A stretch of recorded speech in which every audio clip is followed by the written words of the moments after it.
One aircraft transformed the world. Request permission to carry out a high-power ground run. With 2 decks, carrying over 500 passengers. And wings the width of a football pitch. It was twice the size of any airliner before. The Boeing 747.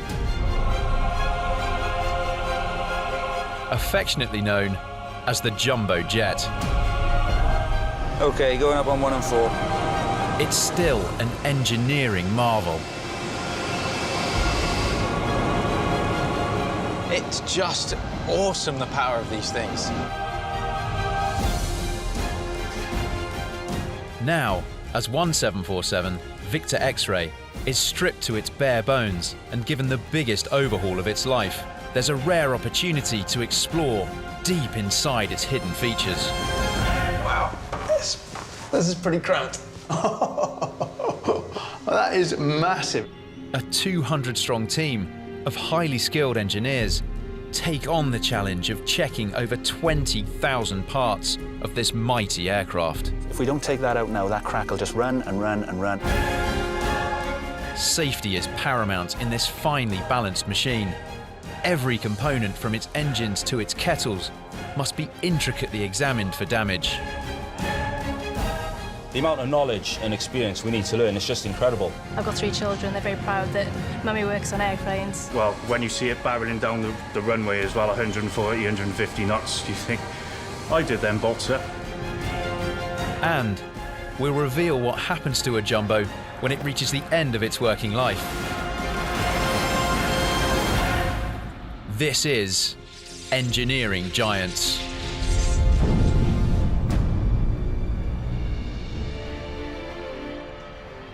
I'm Rob Bell. I'm a mechanical engineer, and I've always loved to get my hands on complex machines to discover how they work. I'm Tom Wigglesworth, an electrical engineer with a passion for big machines. And this is Victor X-Ray, the 747 that's about to let us in to all its engineering secrets. This is the shortest flight this plane will no doubt ever do. It's flying just 132 miles, from Heathrow to Cardiff Airport. And in a few moments' time, this is where the 747 will arrive. This enormous maintenance hangar. All planes are regularly maintained, but every 6 years, 747s come here for a complete overhaul. That means that they're stripped right down. Every part is meticulously checked before being reassembled and sent back out into service. This is the first time that British Airways have allowed cameras to film the complete overhaul of one of their aircraft. And we'll be there for every critical stage in the engineering process. This is a perfect opportunity for me and Rob to see deep within the Boeing 747 and appreciate how amazing these enormous machines are.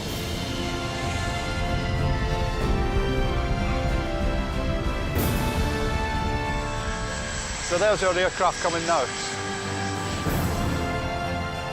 Victor X-Ray was the 1,172nd Jumbo to be manufactured by Boeing. It was delivered to the airline 14 years ago and has since flown 36 million miles, equivalent to 1,500 times around the world. So we have the shutdown checks, please. As Captain Doug Brown shuts down the engines and hands the plane over to the Cardiff engineering team, I've been offered a rare glimpse inside the flight deck. Hey Doug, thank you for letting me in here. This is No problem.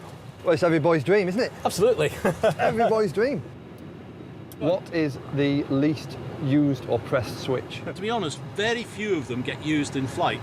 When the 747-400 was designed in 1989, it moved from being a 3-crew airplane with a flight engineer's panel there, which had thousands of buttons, dials and gauges, and a full-time flight engineer, to an automated 2-crew airplane with just 2 pilots. So this is a simplified version? This is, in some ways, yes, but what's going on behind the scenes is quite complex.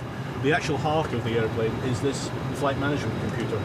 And what that allows us to do is to program the airplane and the autopilot of the aircraft with a lot of the information before flight. And then as we go through the flight, we're actually using the flight management computer to control the aircraft as much as anything else on the airplane. In the case of raw flying, what's the minimum amount of controls you'd need? In the absolute worst case, you can fly the aircraft using these three basic instruments here. Okay. Altimeter horizon, airspeed indicator and altimeter. Okay. I don't know of any case where a 747's got down to flying on those instruments. There is a huge amount of redundancy built into the airplane.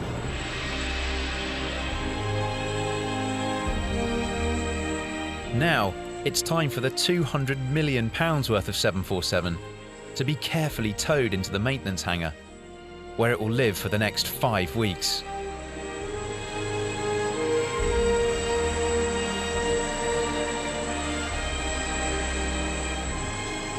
I always wondered what it'd be like to be part of the ground crew at Heathrow. I'm guessing getting a bit of a feel for it now.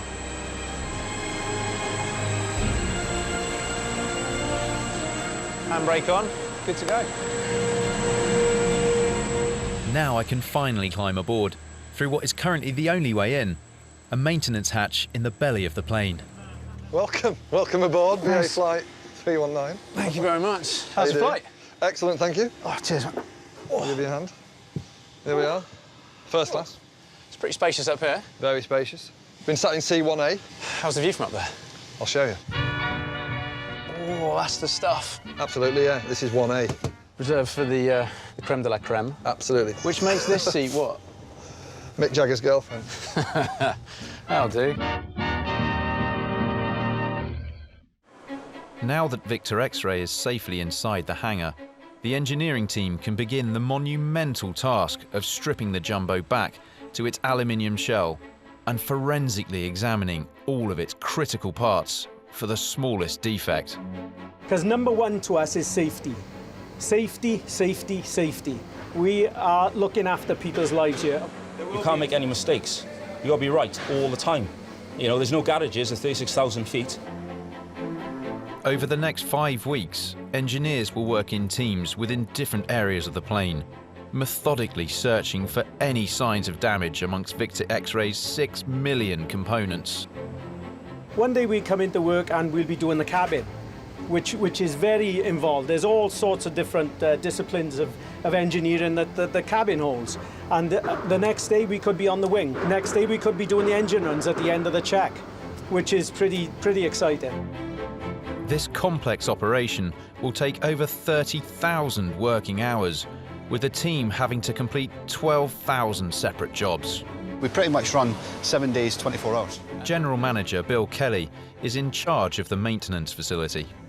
How many years would that be flying for? Well, this aircraft could fly upwards of 25 years. You know? Really? So, yeah, absolutely. Very robust, very reliable, strong aircraft. And when well maintained, as we do, they'll go on for many, many years yet. Bill and his team are under massive pressure to finish Victor X-Ray's overhaul on time. On the same day it's due for completion, the Jumbo is scheduled to fly passengers to South America. Delays can cost millions of pounds. You know, you get something wrong in maintenance where it delays you by a day or 2 days, it can really start to impact the rest of your operation. So you need to be on the ball, you know. Much of the work on Victor X-Ray's fuselage needs to be carried out at height. The tip of its tail fin is 20 meters above the ground, so the aircraft will be surrounded by this rig, designed by these engineers specifically to fit a 747. It's not until you get right up close to the tail fin, like I am here now, that you get a sheer sense of scale for the whole thing. From the tip to the ground is almost 70 foot. And looking back along to the front of the aircraft is a perspective I've never seen before. It's seriously impressive. The first big engineering challenge is to test one of the plane's heftiest components, the 18-wheeled landing gear. Locked into the scaffolding rig, the plane can't be propped up like a car, so its 180-ton weight is supported on 3 jumbo-sized jacks as the floor is lowered.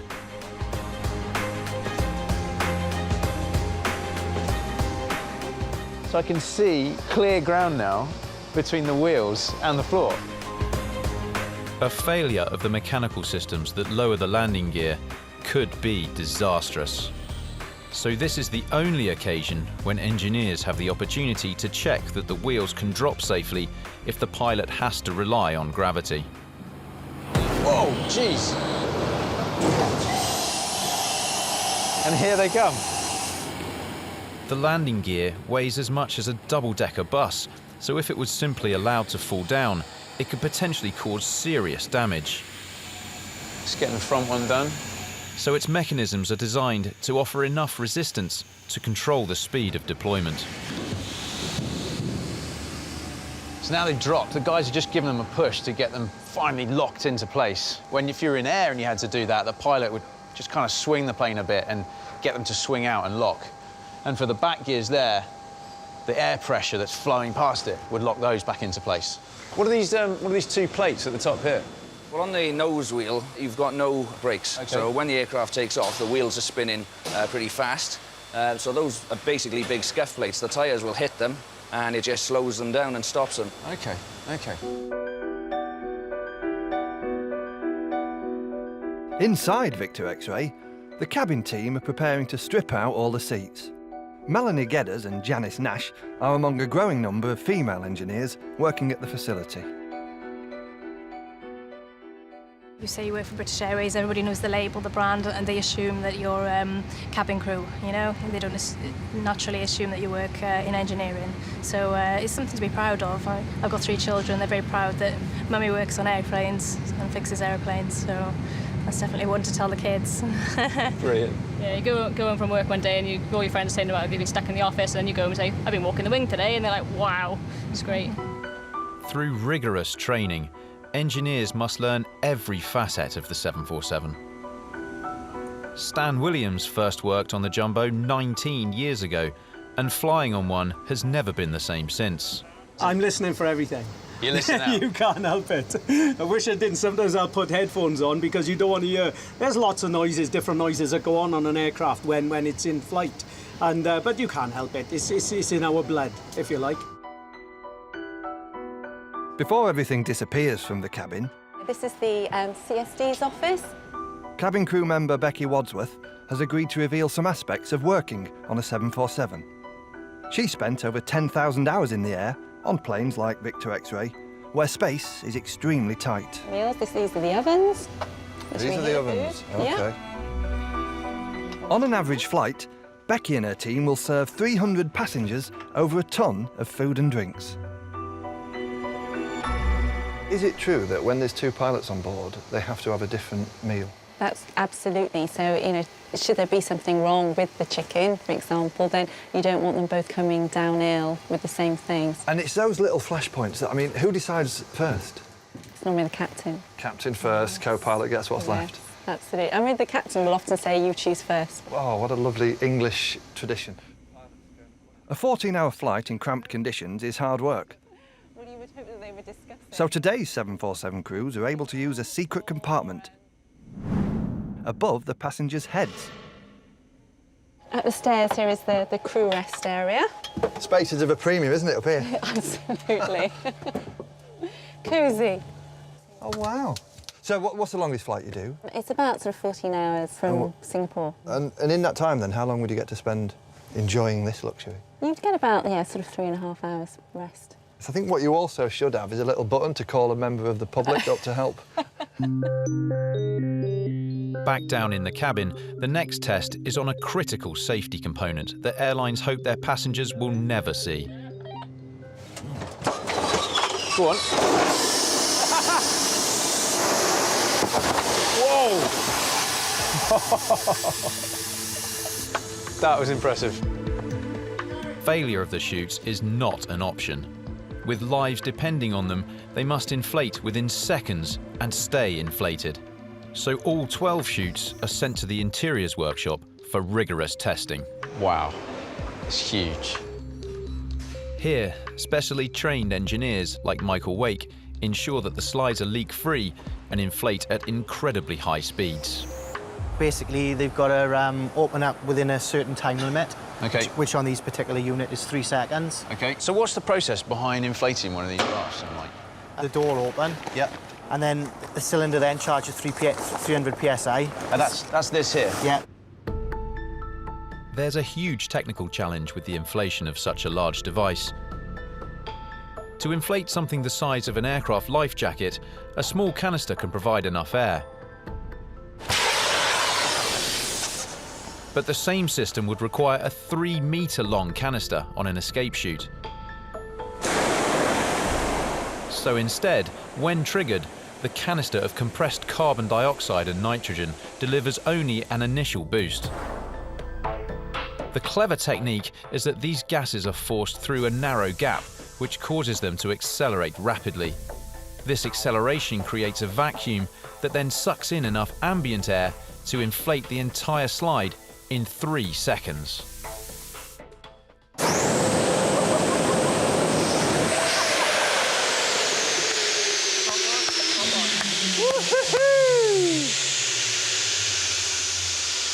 That was pretty quick. Yep. 3 seconds, we happy with that? Yep. Wow. And look at it, I mean, it's solid there. Absolutely solid. Testing the escape chute is the easy part.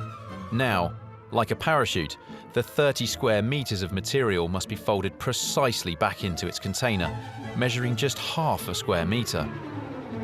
And typically that'll take how long? 6 hours of hard labour. Wow. It's as much an art as science.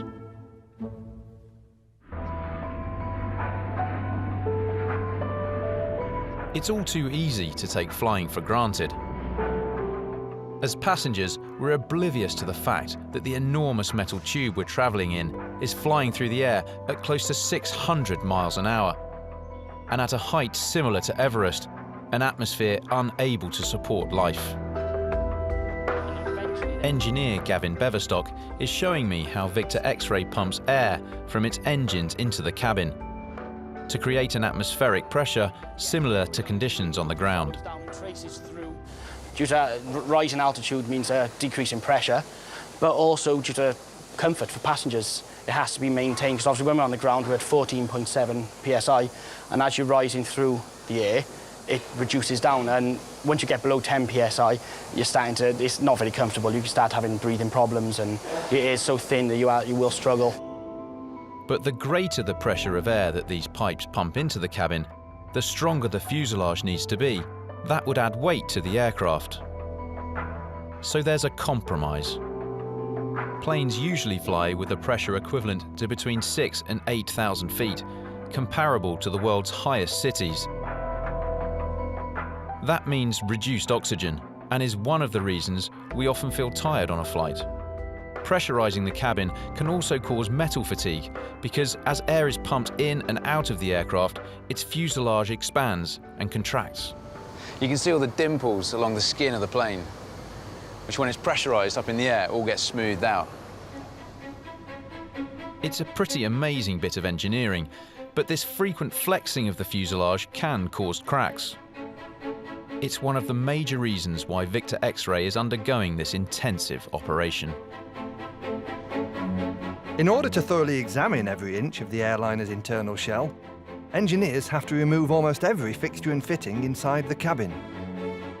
Some 747s can take over 500 passengers, but airlines can use tracks in the floor to choose their own seating plan. On Victor X-Ray, Mick Gregg and his team must strip out 299 seats. Mick, with the right Allen key, to just sort of steal yourself a bit of extra leg room in flight? Would that, yeah. No, it wouldn't. Not unless you got a ham and a drift with you as well. You'd never get past security, would you? No, you wouldn't. They are light. They're lighter than a settee, aren't they? Yeah. There you go, Tom. Done. Once removed, Victor X-Ray seats are sent to the interiors workshop to be reupholstered and put through their paces by veteran seat tester Mark Jago. So is it your job then to sit in this chair, watch a few films, play a few games, and then say, yeah, we're good? Yes, it's a terrible job, but somebody's got to do it. Back in the hangar, work continues in the cabin. All these side walls are yet to come out. All the dados on the bottom are all to come out. 300 floor panels must be removed. All the centre trough area there gets reworked. 180 window protectors and blinds taken out. and 140 sidewall panels stripped off. This is the skeleton of the plane here. This is the, behind here, that's the framework. Aluminium frame? Yeah, it's all aluminium. Won't have steel. Steel's too heavy. You want your aircraft to be as light as possible, don't you? And that insulation is pretty vital, isn't it? 'Cause it's sort of minus 50 degrees outside there. Yes, it is. I believe it's about minus 56 degrees, around 30 to 35,000 feet. And that's enough to protect you from that minus 50 odd outside. It's 2 days into the overhaul, and most of the first-class cabin fittings have been removed. The team can now begin the painstaking task of searching every inch of the internal frame for the smallest of defects. And lo and behold, we found a little crack down in the corner, which we're going to put right, yeah. Your favourite seat, 1A? 1A is my favourite. Shift manager Paul Thomas has discovered a minor crack in one of Victor X-Ray's floor supports. Which is right in the corner. You can see the telltale, and it runs right to the corner. They normally emanate from fastener holes, so a rivet, and then run out. Or sharp edges, you know. Or... Yeah, well, you can see the line Yeah, and it's yeah. tracking. So, yeah, we pretty much got to replace that part now. And you visually inspect the whole structure? Absolutely. If we don't take that out now, that crack will just run and run and run and run and run. So we found it now. So the floorboards will come up. We'll de-rivet all this area. Just for that, I mean, that... Just for that small little crack. Yeah. Reassuring, yeah? It is reassuring, but yeah, because I mean, my car is, you know, call that a crack. I'll show you cracks. No laybys at 38,000 feet, I'm afraid. There are no laybys in the sky. There are no laybys in the sky. Absolutely. Yeah.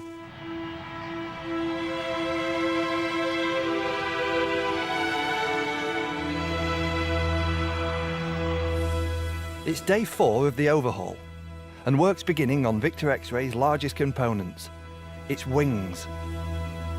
Really, from wingtip to wingtip, we're looking at about 211 feet. So How big is that? huge wingspan. That's about a football pitch, then? About a football pitch, yeah. Overseeing the work on the aluminium and carbon fibre wings is shift manager Chris Morgan.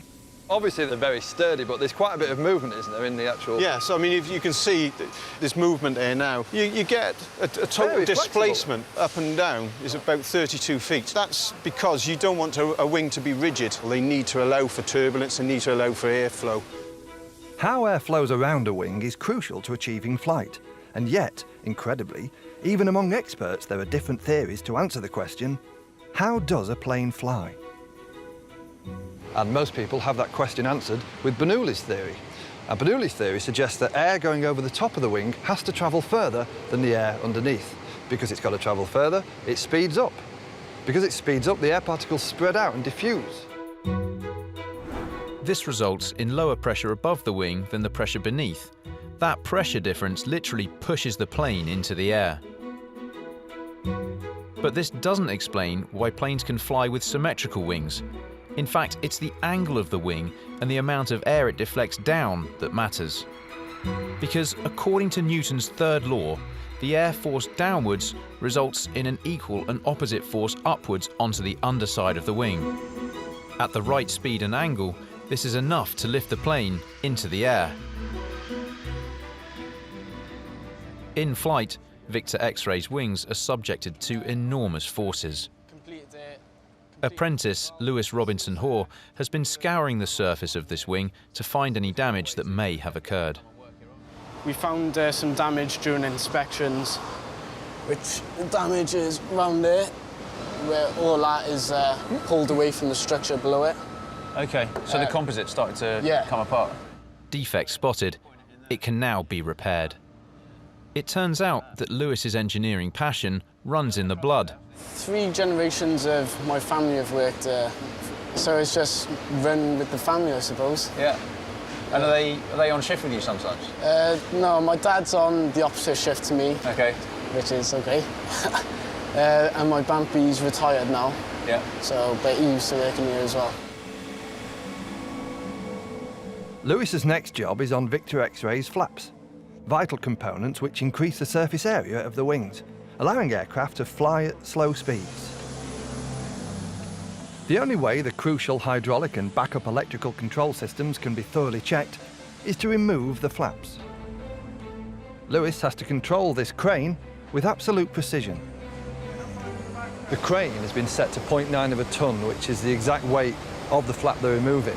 That's so when the last guy undoes the last bolt, the wing doesn't drop to the floor or fly to the ceiling. Is she off? OK.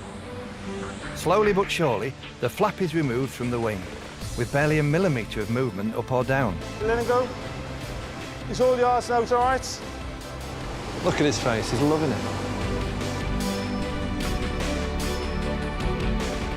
During flight, air passes over these flaps and wings at hundreds of miles an hour. That causes friction and the build-up of static electricity. To deal with that, there are small attachments, known as static wicks. If you could see it, how would that static look coming off here? Does it just sort of fizzle out? Literally that. Visibility-wise, it's often very hard to see. Yeah. But you will still get sparking that will occur. Slight sparking, right? Yes. Sometimes in the high electric storms and certainly in a lightning strike, we will get these like sacrificial. They will take a little bit of a battering. On average, every aircraft is hit by lightning once a year. So how does a plane deal with this phenomenon? This laboratory at the University of Cardiff holds the answer, because this is one of the few places in the world where scientists, led by Phil Lykower, have the technology to make lightning of their own.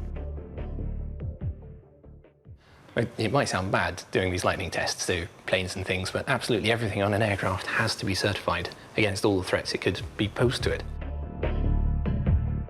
The state-of-the-art laboratory tests new materials as aircraft manufacturers look to find lighter, more cost-effective alternatives to the aluminium currently used. So why do planes get hit by lightning? The aeroplane, since it's actually in the sky, it's a huge metal object, it induces the lightning strikes itself, because it's the only thing there. So how do planes survive?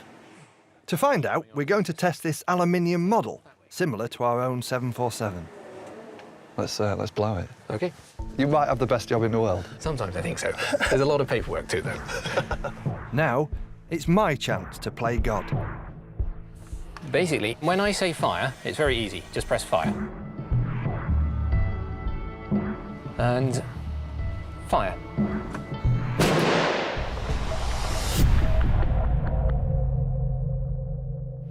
So as you see, the model aeroplane survived.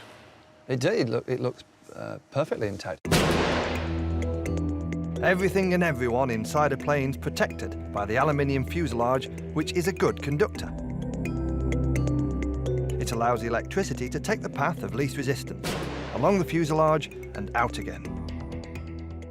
What would the passenger feel? They might hear a loud thump, but that's about it. They shouldn't feel anything at all. A graphic experiment illustrates the dangers of using a non-conducting material, in this case, plastic. Fire. Which is why all new material combinations are so extensively tested.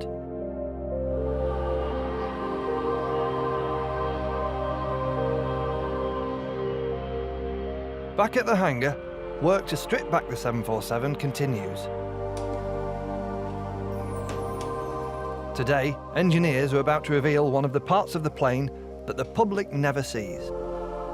The nose cone, or radome as it's known, shields the aircraft's weather radar, which needs to be checked for corrosion. And it works on the radar principle, which is like a complicated echo.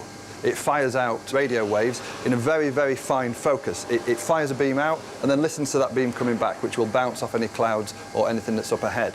And that information is fired out at different angles to allow a huge range of sight, which is fed back to the flight deck so the pilot can take whatever action he needs to take.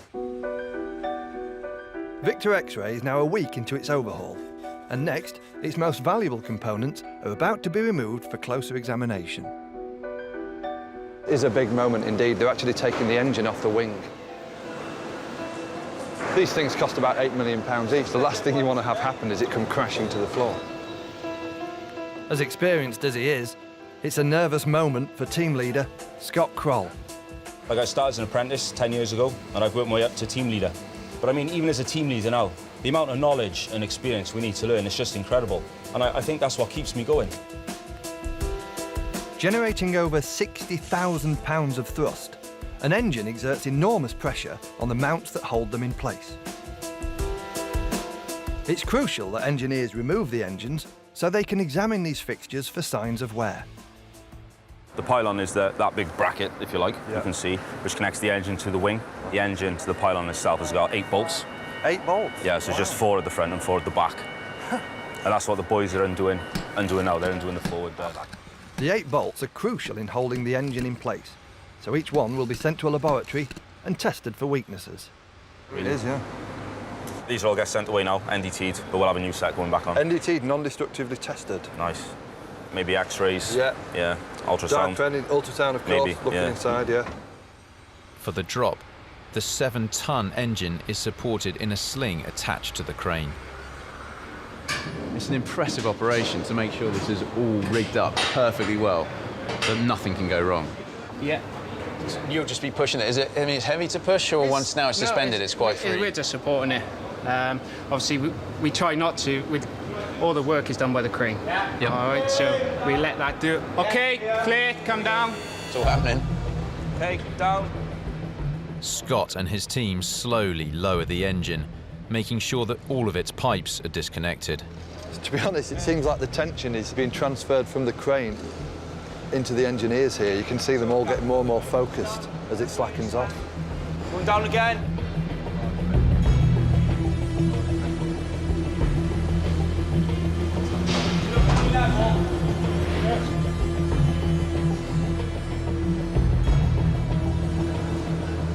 I don't think even steel toe caps would withstand the force of one of these coming down.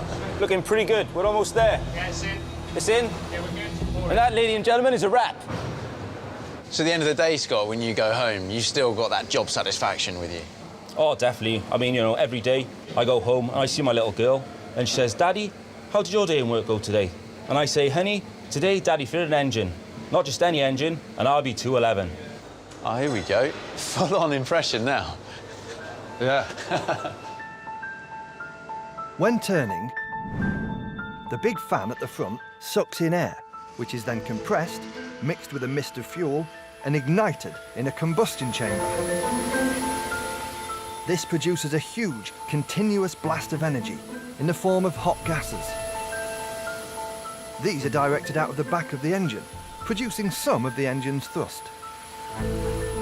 The energy from the combustion is also used to spin the front fan faster, sucking more air in.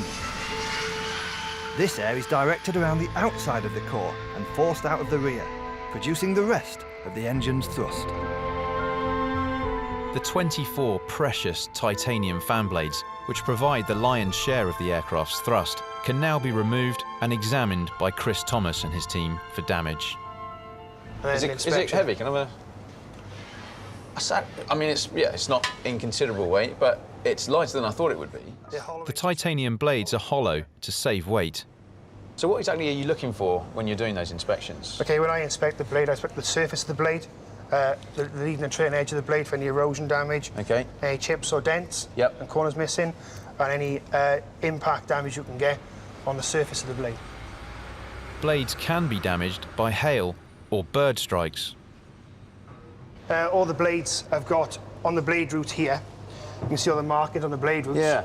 Each blade is serialised, and they're put in a specific location to balance the hub. So much like on a car wheel, say, when you've had something done with your car wheel, it needs to be balanced. So when it's going around a high speed, it's not causing a load of vibration. So if you've had to do some work on one blade, you might have to rebalance the whole thing, not just that blade. That's right, yeah. Wow.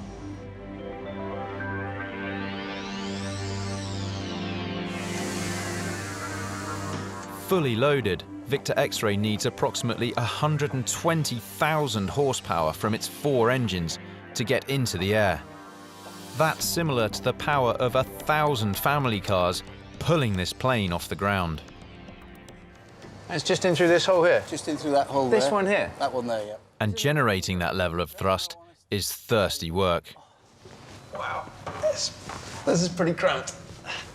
I'm crawling up into the bowels of the 747 with engineer Phil Taylor. He will spend over 2 weeks looking for leaks inside the aircraft's labyrinth of fuel tanks. So Phil, this It's the main tank here. We're in the centre wing tank, which is situated between the two wing sections. Above you is the cabin area with the cabin seating. Okay. And you're in the forward mid-section of the aircraft, basically. It holds 65,000 litres. 65,000 litres? Certainly. And is that all in this bit here? No, this is one compartment of 6 compartments going towards the rear of the aircraft. But there's more than one tank on a plane? There's 8 in all. So how much fuel are you looking at there across all of it? The fuel quantity for the whole aircraft is 216,000 litres. Well, that is massive. I mean, your average size car is what? I don't know, 60 litres, something 60 like that? litres, so approximately 3,500 cars you could fill with one jumbo full of aviation fuel. Victor X-Ray is now 2 weeks into its 5-week overhaul, and so far it's on schedule. Engineers have completed over 5,000 of the 12,000 jobs that need to be done before the 747 can be classified as airworthy again. In the cabin, the last remaining floor and wall panels need to be stripped, along with a toilet module. No, I'm good to go, Mick. Right, OK. I've been roped in to help. OK. Stinks, Mick. Did tell you that. Woo! Oh. Now, Mick, on a lot of old trains, I know that anything that was produced would just be dumped out onto the track. And from that, I think there's developed a sort of urban myth that suggests the same happens on planes. Has that ever been true? No, it ends up in the aft freights, which is right down the back of there. Right. Got 4 tanks. I last met Mick removing all the seats. And I wondered if working on aircraft for 19 years made him feel more or less comfortable about flying in one. I love flying anyway, so I mean, it doesn't bother me in the slightest. Yeah. I've always loved flying. But the wife doesn't like flying at all. Oh. So, I mean, we go on holiday to Lanzarote, something like that. Yeah. And we sit there and the flaps will go down. And I'm sort of there and I'll go... Just grip in your hand. That's the flaps going down. And she'll go, shut up, I don't want to know. I don't want to know. Really? Yeah. In an industry where safety is paramount, even a toilet is a highly engineered piece of kit.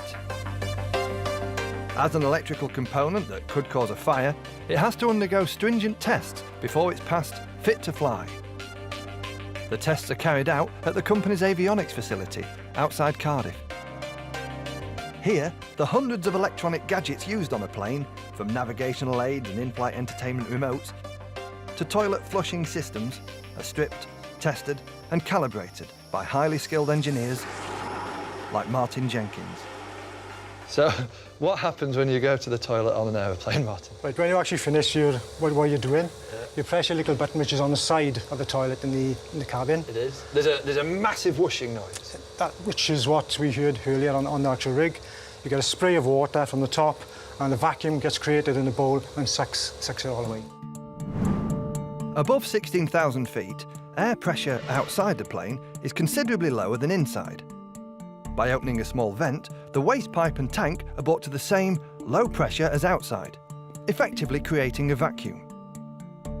This means that when a seal on the toilet bowl is opened, anything in the bowl is sucked away into the pipes and waste tanks. When you're flying, Martin, when you go to the toilet in the air, you must have an ear now for what is the perfect flush. That's a good point, actually, because sometimes you might get an actuator that is actually working, but not to the full capacity. And as you just said, you can pick it up as you're listening to it. When the actual flush cycle, you might not hear it, but I probably would, yeah. And the other guys that work it as well.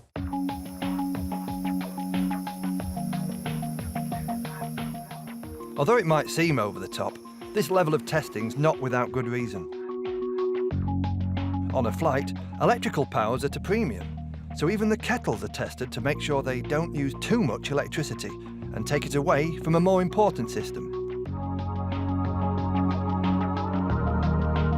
Engineer Simon Orcock is currently checking that these kettles draw the correct current while taking the exact time to reach the precise temperature to make a perfect cup of tea. We boil it at 83 Celsius plus or minus 2 Celsius. The board of tea tasters have decided. If you get a packet of say, PG tips or whatever, it never says boil a kettle. It says hot but not boiling, doesn't it? Yeah. Oh, it's amazing. Even the kettles are over-tested. Yeah. When the 747 flew for the first time over 40 years ago, Many of these devices being tested here hadn't even been invented. As technology has evolved, manually controlled cables and pulleys have been replaced by computer-controlled electronic signals transmitted by wires. Beneath Victor X-Ray's passenger compartment is the cargo bay, surrounded by the 172 miles of wiring that connect all the plane's complex systems. Just looking around, there are miles and miles of wiring here. Many of these cables flow from the pilot's controls to these vital computers, currently being examined by avionics engineer Nick Jordi. The first 747s were designed back in the 60s. I presume those wouldn't have had any of this? No, the racks were built, but it had totally different boxes on. The boxes were much more primitive than they are now. So how would what these boxes do now have been done back then? Well, a lot of the functions done by these boxes used to be done by the flight engineer. That role's redundant because of these guys? Done by them, yeah. There's a thought. Machine taking over man's job. It's now just 3 weeks until Victor X-Ray is due to fly again. As it's been stripped bare, I've been able to see how the aircraft's intricate flight controls work, delved inside its complex engines, and experienced the impressive mass of its landing gear as it was tested. But could the plane's computers I've just seen control all of these without a pilot? I'm really interested to see if it could actually fly itself. I'm heading down to London to see pilot Doug Brown, who flew Victor X-Ray to Cardiff. He's going to demonstrate a 747's autopilot in one of the airline's £8 million flight simulators. Right, I'll just give you a chance to fly the airplane manually for a little while. As we're climbing away. Progressing away. And then what we'll do is we'll put the autopilot in, we'll bring it round, and we'll do an automatic approach and an auto land onto this runway. Okay. So essentially there are 3 planes to be thinking about. One is pulling back to be able to lift off vertically. You've got the steering and the pedals to keep yourself down the runway on that plane. But then you've also got on this horizontal level as well to keep control. What does this control? All 4 of the engines. So engines 1 to 4, forward thrust on there, and you can see that the engines spool up. Oh, here we go. It's actually on there. Yeah. Okay. Now I'm going to put full power on.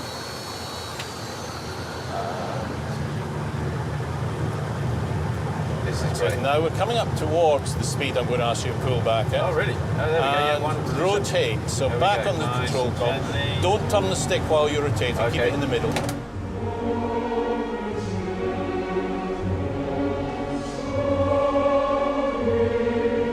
That's nice. A bit further, I'm going to select the landing gear up. It's amazing. This is amazing. Once up, it's a tight 360-degree turn so that we can simulate an automatic landing. Can you see the airfield there? I can, straight ahead, yes. We're going to let the autopilot run through, and we'll go right through to an auto land. Would autopilot be able to do that itself? The aircraft will land itself if the pilot has set it up properly to do so. Fine. The autopilot is now controlling the 747's approach to the runway, altering the pitch and direction of the aircraft. It can also control the level of thrust. But the autopilot cannot extend the wing flaps, which slow the aircraft down, or deploy the crucial landing gear. 50. Now it's going in. You see it? 30. Okay.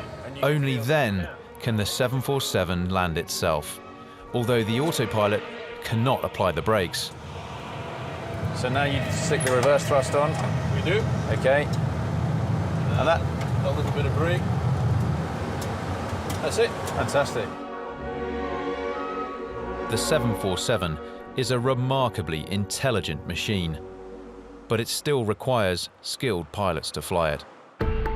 And it's the high level of training which is one of the reasons why flying statistically remains so safe. Another reason is that the airline industry has learnt valuable lessons in rare accidents through an iconic component housed in the tail section of a plane. Here they are, 2 black boxes. This on the right is the data recorder, records all the telemetry of the flight. And on the left is the voice recorder, which records all the pilots' voices. The two black boxes are regularly tested at BA's avionics lab, where I met up with engineer John Davies. This is a black box, but as you can see, it's not actually black, it's painted orange. And that's because it's clearly identified in any incident. It's a big old tape recorder. It is a big tape recorder. That's what basically it is. As you can see as well, the tape is actually surrounded by two thermal packs, which are chalk. Spring-loaded as well? Spring-loaded as well, yeah. With two thermal packs, which are chalk impregnated with water. So in the event of a fire, that water turns to steam, keeps then that tape at a steam temperature. OK. So it won't destroy the tape. And what sort of temperature range is it specified to? It should withstand 1,000 degrees C over a 30-minute period of time. That's where aviation fuel burns. So the bit you're opening now, inside there, that is the precious cargo of... This is the part they're interested in. It'll record the last 30 minutes of any flight. It may look archaic, and new airliners have converted to digital, solid-state data storage, but tape still does the trick. That could contain the most precious of information that will ultimately be fed back to make sure it never happens again. Exactly, yes, which it has many times. Yeah. To comply with comprehensive safety legislation, all aircraft must work to strict maintenance schedules, including detailed tests every year and a complete overhaul every 6 years. At 14 years of age, Victor X-Ray could still have another 10 years of flying ahead of it, but there comes a time when a 747 is just too costly to keep maintaining. Then it's worth more as spare parts than a complete aircraft. This is part of your flaps, part of the Kruger flaps. Okay. Mark Gregory is the boss of Air Salvage International. We're obviously the largest dismantling company in the UK, in fact in Europe. At Cotswold Airport in Gloucestershire, Mark and his team salvage over 40 aircraft a year. These here, can we have a closer look at these? Can, yeah, they are 747 inboard landing gears removed from a 747-400. If it's done a huge amount of landings, then the value of that is kind of dropping. But I think this has done quite a lot of landings. But it's still, still not cheap. Roughly how much then? You're probably looking at about $300,000 for a set of landing gears like this. On a 747, Mark will salvage up to 1,200 parts, which will eventually be sold to airlines around the world. Precision electronics means a second-hand coffee maker could fetch up to £3,000. Even a simple bowl for the toilet could sell for as much as £500. These are the front screens off the 747. They've got very high value, and I would say probably about $30,000. What, each? For each screen, yeah. Because these ones here, are obviously, they're heated. They're heated elements running through them. I think they're gold heating elements that go through them. Well, OK, so in here now you've got... So that there's gold They're very running... thick. They're really thick screens. They're laminated as well. You can just see the elements. See the elements in there. Yeah, at the top, yeah. A bit like your car heated front screen as well. That hits home there. Yeah. The value of the whole industry, Yeah, it's massive, absolutely massive. 80% of the salvage value of an aircraft comes from its engines. This is a 737 engine. This has probably got a resale value of about 1.2 million, I suppose. Wow. And going back, the bigger engines at the back, they're a little bit more. Once all the valuable parts of the 747 have been removed, what's left of the aluminium shell will be tackled. And after almost 3 weeks, Victor X-Ray is now at a similar stage of its overhaul. 18 days ago, this plane was flying passengers around the world. And today, what it looks like inside is a far cry from what it would have been then. In this skeletal state, there are signs of the 747's evolution. We're right at the very front of the aircraft here, and above us is the flight deck. And just looking around, even in a plane as modern as the 747, it's surprising to see how much mechanical equipment there is, as well as obviously all the electronics. Victor X-Ray still uses the Jumbo's original cable and pulley system to control some of the aircraft's most important functions, including the landing gear doors and the rudder. And then finally, right at the back here, hopefully, yeah, you see the cables heading off through the cabin and off to the rudder. Keeping it mechanical, keeping it simple. Ah, the flight deck. Looks a lot different now without the seats and all the flight instruments. The Cardiff team now have a tight deadline to turn Victor X-Ray back into a fully working plane. It's booked to go back into service in just over 2 weeks, on the same day the complex process is due to finish. But when a 747 has come to the end of its working life, like this one at Cotswold Airport, there's no turning back for Mark Gregory and his salvage team. We've removed over 130 tonnes of equipment, and all we're left with is now 100 tonnes of aircraft, which has got very little value because the only value that's there is the metal. At this point, the final part of the demolition process can begin.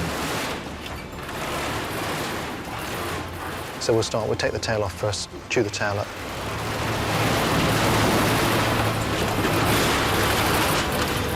And then we'll work forward. From the outboard of the wings into the fuselage.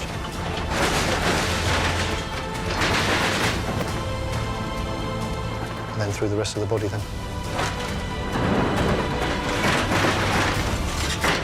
It doesn't take very long. It's about 3 days to do a 747.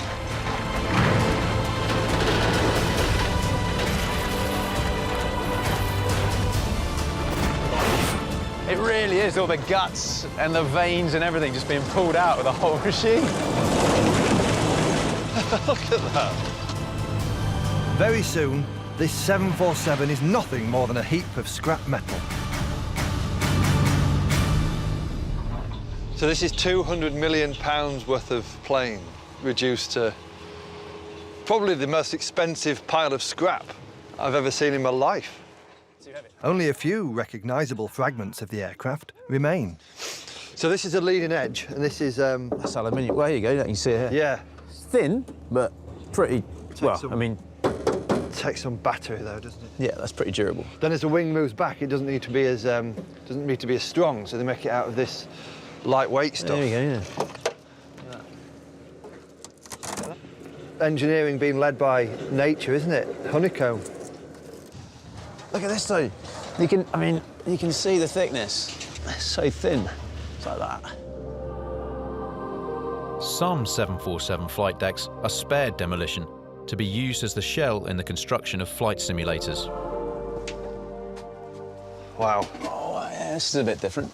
It's like a relic, isn't it? Look at that. This is proper kind of aviation history, how it all used to be. All these controls here is where flight engineer would have sat when you needed one. Obviously on Victor X-Ray, that's gone now. The remaining carcass of a 747 like this still has a recycling value worth up to £35,000. And although it's no longer pure enough to be used again in aircraft construction, as recycled aluminium, it does get to live another day. Once they've separated out the aluminium, it'll be sent away, smelted down and recycled, meaning what was once a fuselage of a 747 could be your next fizzy drink. Or even the frame of a bicycle. We're on our way back to Cardiff, where Victor X-Ray should now have been given a new lease of life. Last time. Last time indeed. It's heading out. Tomorrow evening, it's due to head back into service.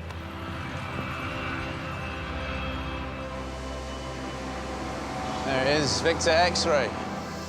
Completely different, it's all back in.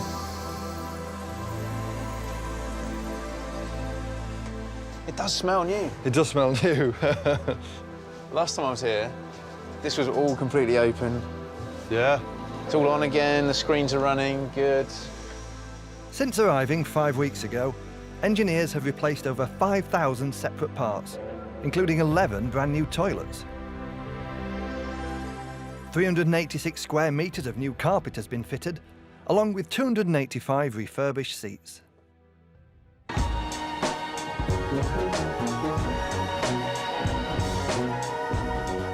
And there are 14 brand new first-class seats, for passengers paying upwards of £5,000 a flight for the luxury.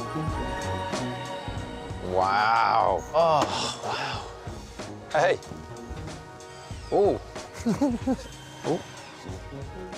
It's mad to think it does all this and it flies. In just over 24 hours' time, these seats should be occupied by paying customers en route to South America. So now, for the first time in 5 weeks, Victor X-Ray is towed from the hangar for the final critical tests that need to be carried out to ensure all the parts of the aircraft, including its 4 engines, are working.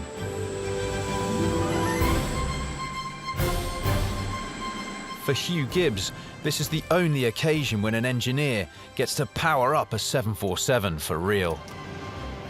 So will we be moving anywhere when you put it up to almost maximum thrust? No, we've got the brakes on, and but we can't do more than one engine at full power at a time. We have to do them one at a time. Really? So if you had all 4, we'd be taking off through the middle of Cardiff Airport? Yeah.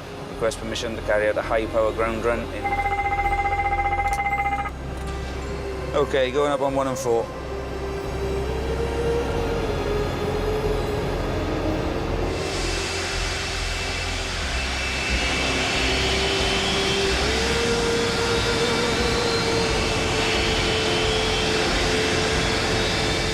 The sensation of being here right now is kind of what you get when you hit turbulence mid-flight, but yet we're here on the runway, sat outside Cardiff Airport. It's just awesome, the power of these things. That was a brilliant, fun experience for me, Hugh, but from a technical perspective, how did it go? All went well. We had no problems at all. Got the high power, it was lovely and smooth, and it passed all the tests that we needed to do, so. And does running those engines up to throttle like that get any less exciting any time? No, I've been doing it for about 5 years now. I still love it.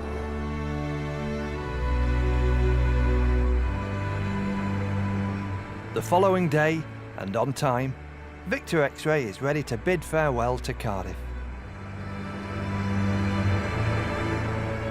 For the engineers, this is the moment when all the hard work pays off. Quite rewarding, you know, job ownership, you know, especially if you've been on it from start to finish and you think, you look back, I've done that, works, and well, when you see it barreling down the runway as well, 140, 150 knots, you think, I did them bolts up. You know, I've been in the industry of 20 years, and you'll never lose that pride and that feeling inside that, you know, you've been part of producing that product and keeping it safe. And obviously knowing that when the aircraft returns to Heathrow, the customer is then sitting on that aircraft and you know you've done your job well. After 5 weeks, over 30,000 working hours, and 12,000 separate jobs, Victor X-Ray is ready once again to take to the skies.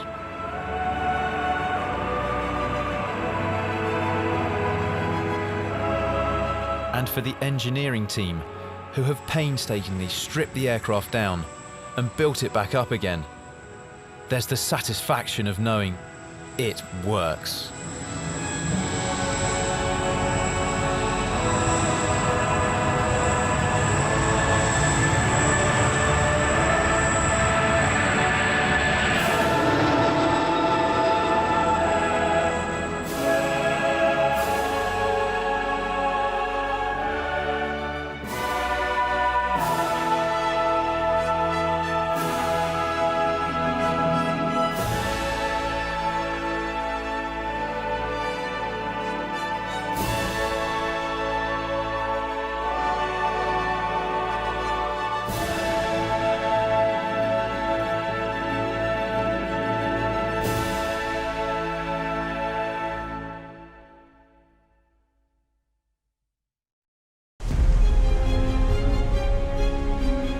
This is the indefatigable Lima platform.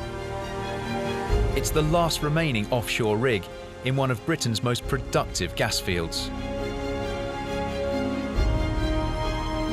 Made up of 2,500 tons of steel and almost 15 miles of pipework, it's brought over 1 million cubic meters of gas up from deep below the sea. For almost 40 years, it's kept us warm, supplying gas to 5 million homes. We were the young pioneers in those days. We were the ones bringing oil and gas to the UK. It was exciting. Now, this giant is about to be demolished. It's going to be an immense engineering challenge. You just keep watching it and your heart's going thump, thump, thump. Diamond-coated wires will attack 2-inch thick steel. It allows the machine to just keep cutting and slicing.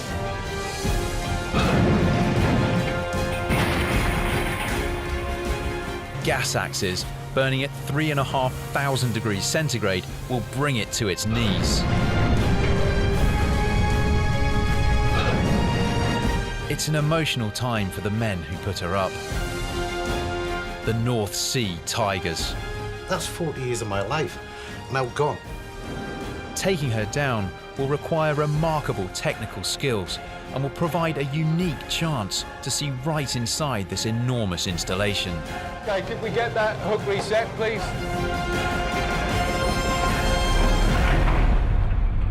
This is Engineering Giants.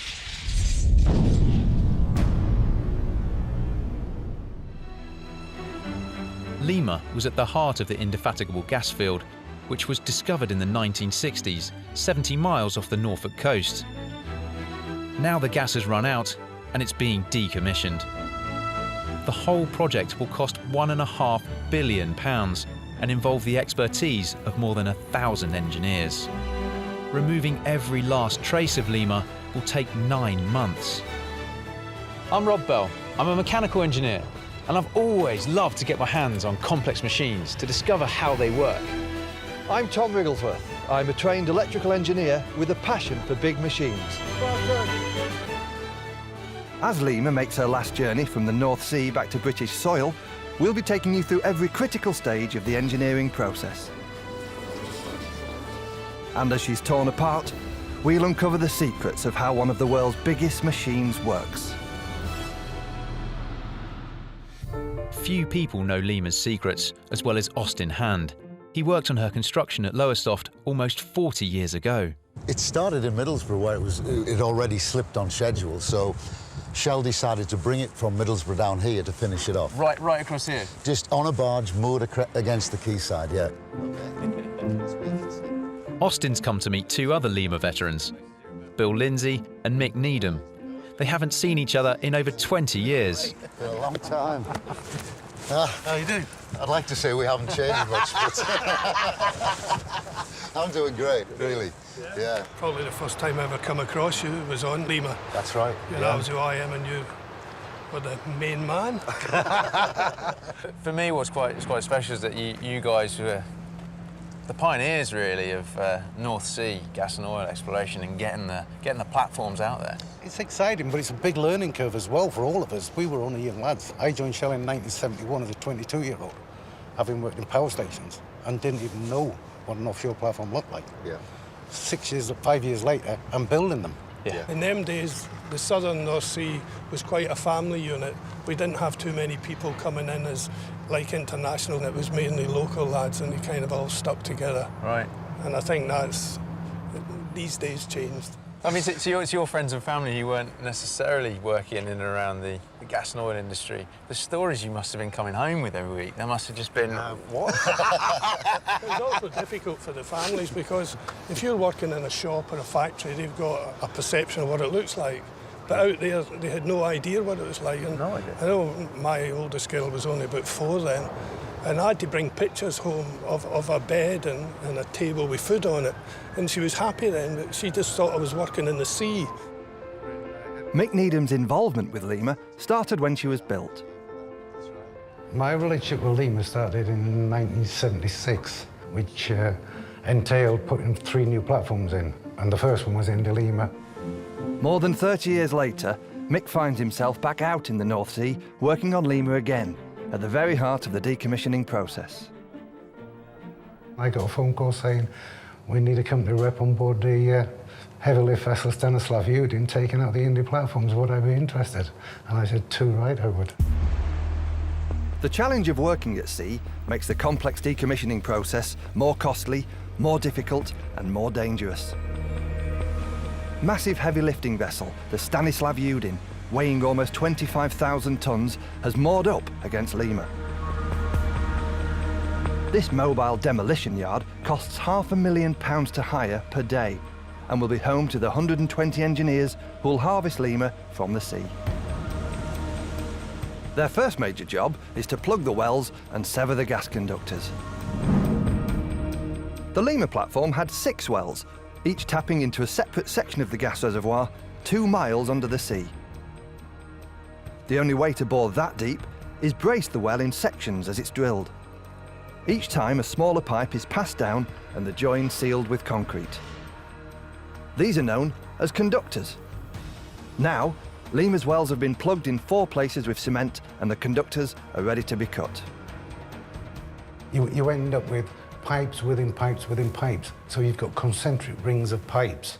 Once the conductors have been cut, you will actually see something that's like a dartboard effect, where you've got concentric circles within each other with concrete between them. Cutting through these materials would be a challenge on land. But this surgery needs to be carried out 30 metres under the surface of a stormy North Sea. Morning, gents. Matteo Mosca helped develop an ingenious cutting solution, one of the many methods used in North Sea decommissioning. So what have we got on there? On this wire, which is just a steel strand wire, you got embedded these diamond bits, these elements which are covered with synthetic diamond. Okay. Then the wire is constructed as an endless loop, a continuous endless loop. And it grinds its way through? Yes, and gives a good finishing. It doesn't alter the physical structure of the metal. Locally, it doesn't heat it. So can we actually see this cut through? Yes, that's what it's made for. So let's go. Back out in the North Sea, this process is happening 30 metres below the surface of the water. These cameras help guide divers as they manoeuvre the diamond wire cutter into place. Let's get cutting.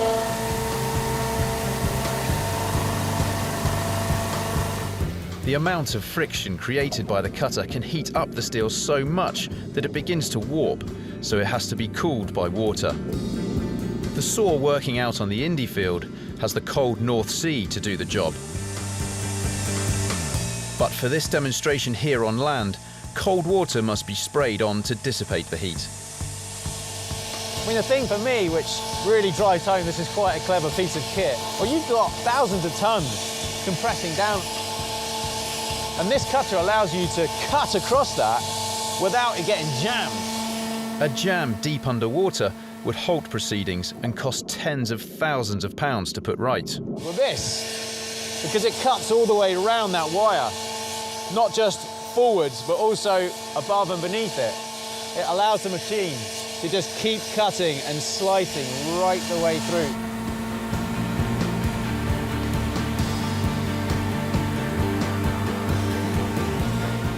It's really impressive cut.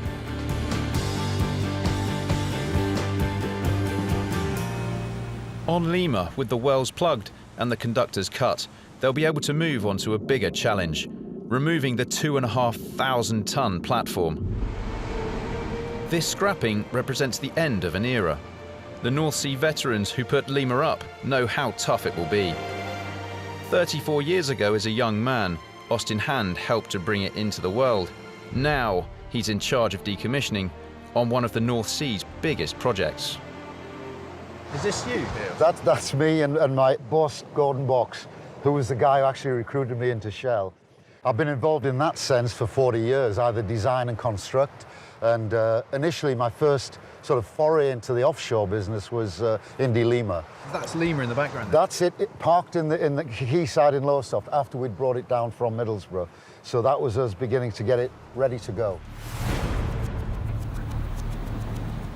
The platform has to withstand 15-metre high waves and winds of up to 100 miles an hour.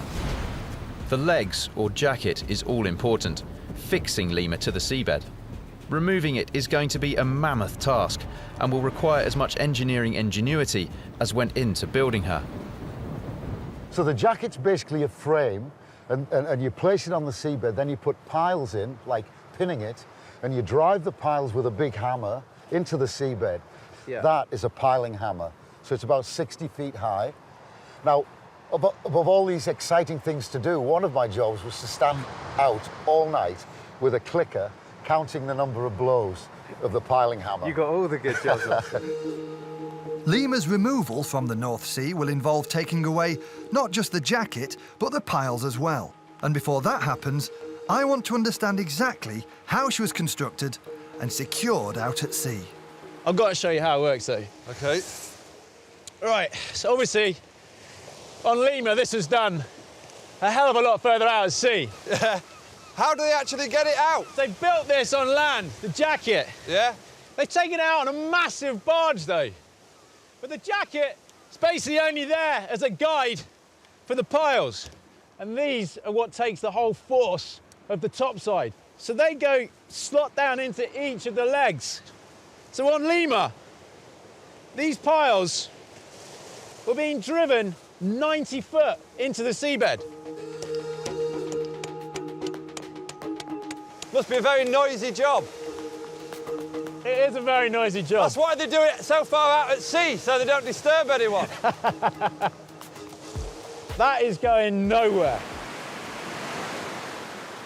With the legs firmly embedded, the final part of the construction was to add the topside. Now, 40 years on, removing that topside is about to be the biggest test so far for Lima's decommissioning team. Weighing in at 1,350 tonnes, this is the heart of the rig, where the crew lived and worked, processing the gas before piping it to shore. Cutting it off the legs will be an enormous challenge, requiring knowledge, skill, and nerves of steel. The problem is, how do you cut across the legs but still ensure the platform stays in place until craned off? If for some reason we had a storm blow up and we just did a straight cut, potentially the wind and the weather could vibrate the top sides and start to move the top sides. And if it's just on a flat surface, it could start to move. And potentially, the last thing I want to do is have to go fishing to get the top sides off the seabed. Lives could be at stake if they get it wrong. And so a simple but ingenious solution is integrated into how they sever the legs. The cuts are shaped like castle ramparts. These cuts are absolutely genius and crucial to the whole decommissioning process. Having made the cut through the jacket, the topside's resting on that. What the castellations do gives the whole thing a lot more structural integrity. But when you do need it to be lifted, the crane comes in and it's taken up. Genius. The final castellated cuts are made to Lima's legs, leaving her 1,300-ton topside precariously balanced on top. The worst thing that could happen at this stage is a storm. The castellations could be brutally put to the test.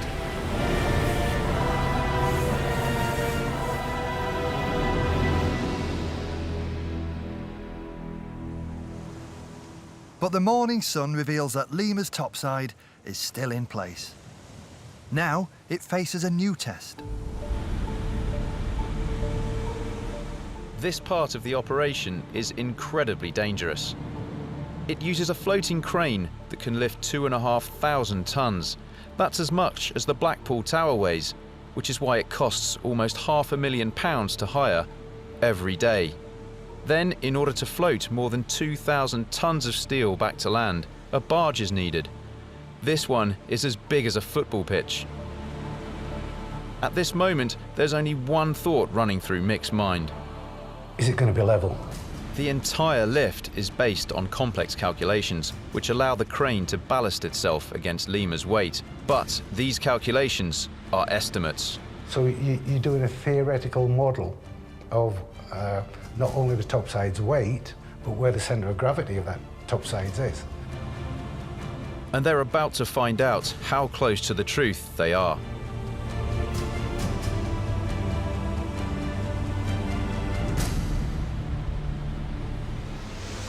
The platform is successfully lifted off its legs for the first time in 30 years.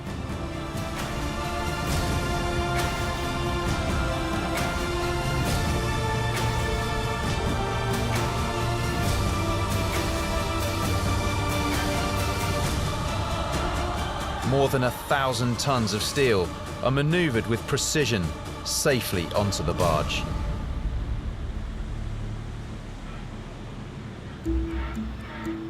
With stage 1 complete, the engineers will turn their attention to the legs. These are embedded deep into the bedrock and must be cut off below the surface of the seabed. The task is tricky and will require an even more ingenious solution. But as preparation for Lima to leave the indefatigable gas field continues, I want to find out more about why she ended up there in the first place. For geologist John Underhill, gas and oil exploration is a lifetime's work. I have this strange belief that under the sea, when you go drilling for oil, there exist pools of oil, pockets of gas, large, sealed off sections that we drill and tap into and then it all comes releasing out. Is that true? Well, it's a proper myth, really, that we float on a reservoir of oil. In reality, it's solid rock with what's called pore space between it, so air pockets that can be filled with gas or with oil. These air pockets, less than a millimetre in size, fill up with gas over millions of years. The pores make this kind of rock soft and easy to drill. So soft you can even feel it. I'm moving grains of sand because they're coming apart and they're on my fingers. So that's breaking apart. That is a porous rock. The very same rock formation that makes up Lima's gas field off the Norfolk coast travels the length of England and emerges on land here at Tynemouth in the northeast. This is a core from the Southern North Sea, from the Indy field. Can I hold this precious ingot? And from a sample like this, once it goes into the hands of the geologist and it's tested for all its components, you can then say how rich it is in oil or gas. Or We can calculate how much gas is in the Indy field, for example, from this and from the mapping of the seismic data. Geologists calculated that the Indy field contained 5.6 trillion cubic feet of gas, enough to fill nearly 2 million Wembley stadiums. Under the right conditions, gas is formed from the remains of organic matter, compressed under rock for millions of years. This layer is known as the Carboniferous layer, or source rock.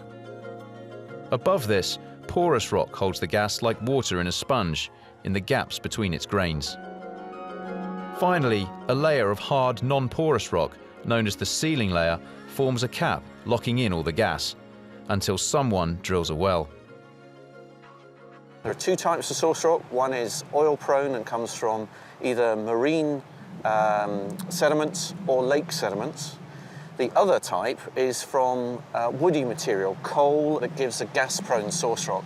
So it's marine life that gives us oil and then land life that gives us gas? Primarily, yes.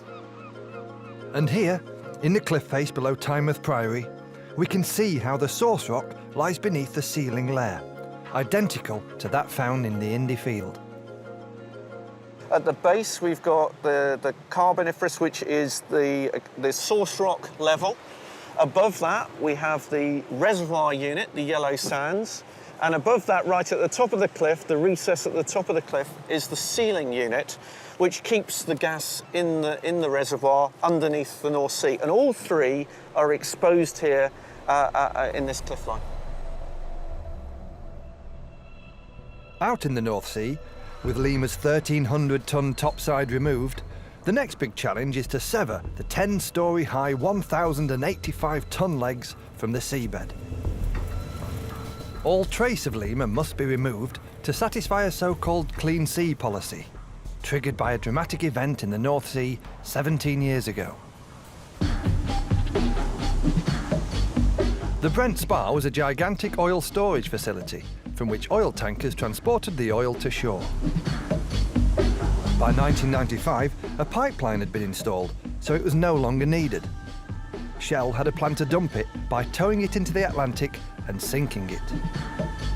Greenpeace saw this as a potential environmental disaster, so they sailed out and took control of the Spar, a protest that would make international news. In a blaze of bad publicity, Shell reversed their decision and instead towed it to shore to be recycled on land and put the rest of the Brentfield decommissioning on ice. 17 years later, the process has restarted, and Austin Hand, who began his offshore career building Lemur, is in charge. Did that kind of act as a precedence for now how all the fields and the platforms are decommissioned? We thought it was a reasonable and logical thing to do, to take it out to sea, 2.5 miles down in the Atlantic, and place it in this kind of valley on the seabed. We didn't do a very good job of explaining that. So basically that resulted in the Oslo-Paris Convention of 1998 that said, roughly speaking, you put them there, you take them away. Okay. A clean seas policy. Okay. And that's what Greenpeace drove for, and that's what they succeeded in getting. There's so much involved in this that the cost of decommissioning just must be enormous. Austin's estimate, Austin's view, $100 billion. Of decommissioning? In the UK. There are those that would say, I don't believe you, Austin, you've overstated it. We'll see who's right in the end. Because of the Clean Seas policy, out in the North Sea, the Lemur engineers now face a really difficult challenge. Cutting the legs of the jacket to remove it from the seabed in a way that leaves no trace that it was ever there. To achieve this, the jacket legs must be cut off 3 meters below the seabed.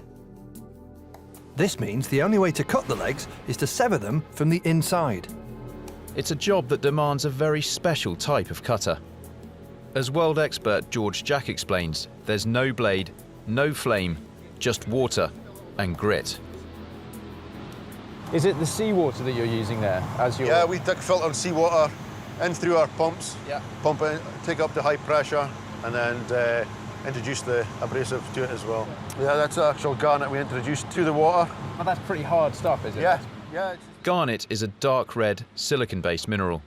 Although large crystals are used in jewellery, some types possess strong atomic bonds, which make them very hard, and ideal as industrial abrasives. If you don't have that in your water, there's not enough friction to cut through the actual metal. Okay. George is about to demonstrate to me the power of cutting with water and garnets. This is a control room. This is where we control the water pressure, the grit monitor. Okay, so what pressure are we at here at the moment? Just now we're sitting at just 6,000 PSI. Okay. That's 300 to 400 times greater than your typical water supply at home. So abrasive on. Yep, this is put your introducing the grit into the system, the pressure comes up. There we go. Look at that. You'll know when as soon as it starts coming through, you'll see the water coming underneath.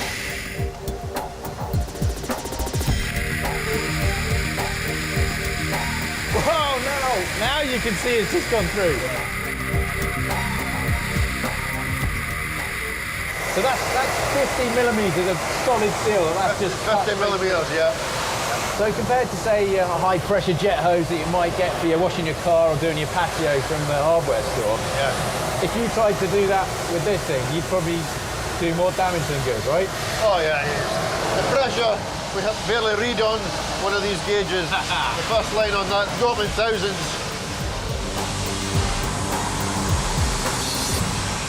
I'm not quite sure what kind of cut I'm expecting. Is it going to be a clean cut? Is it going to be quite jagged? I don't know. Here we go. This is 10 minutes worth of cutting time. That's clean. That's a really straight, clean cut. Yeah. Bit the old Paul Daniels, Debbie McGee. It's gone right the way through. Yep. Right, so this is not for domestic use? No, not for domestic use, I'm afraid.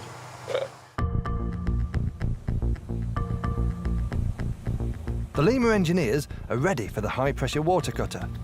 With the topside removed, they're able to lower it down, right inside the legs. In theory, if the severance isn't complete, the crane could pull the Stanislav Yudin over. In practice, fail-safe mechanisms would prevail, but an incomplete severance could still cost millions. We control it from the top side using our hydraulics and everything. Okay. And it'll do a 360 degrees sub-sea, just 3 meters below the seabed. Before they begin the cutting, every precaution must be taken. The system is pressurised to 6,000 pounds per square inch. any leak or breach could be deadly. An exclusion zone around the cutter is strictly enforced. Because we've got high pressure hoses running across the deck, if you put your hand up like that, you're not going to have anything left.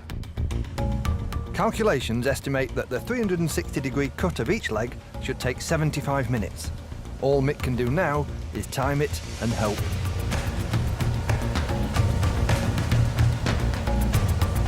Once the allotted time has been given to each leg, special slings are attached. So all the slings are, they're not just something you get off the shelf. All these slings are engineered and designed and built to the length required. Now the crane must ballast itself against an unknown payload. Up to 300 tons of extra weight in marine life could have accumulated over 4 decades, making the jacket 1,400 tons, as heavy as 7 jumbo jets. All this makes the calculations for the stability of the crane more and more difficult. Puts the ballasting power of the Stanislav Yudin yet further to the test, and their stability in more jeopardy. And then the big tense moment for everybody. Because we are now going to start to lift the jacket, but there's one thing we can't do. We can't actually 100% guarantee they're cut by going to have a look at them. You hear the crane driver, he starts taking the weight on the crane. 1,200, 1,400 tons, somewhere in that region. And if he gets to 1,400 ton and then he starts saying, I'm at 1,450 now, you're thinking, I hope this is going to move shortly. And your heart's probably going thump, thump, thump. And then all of a sudden, it just seems to go, oh.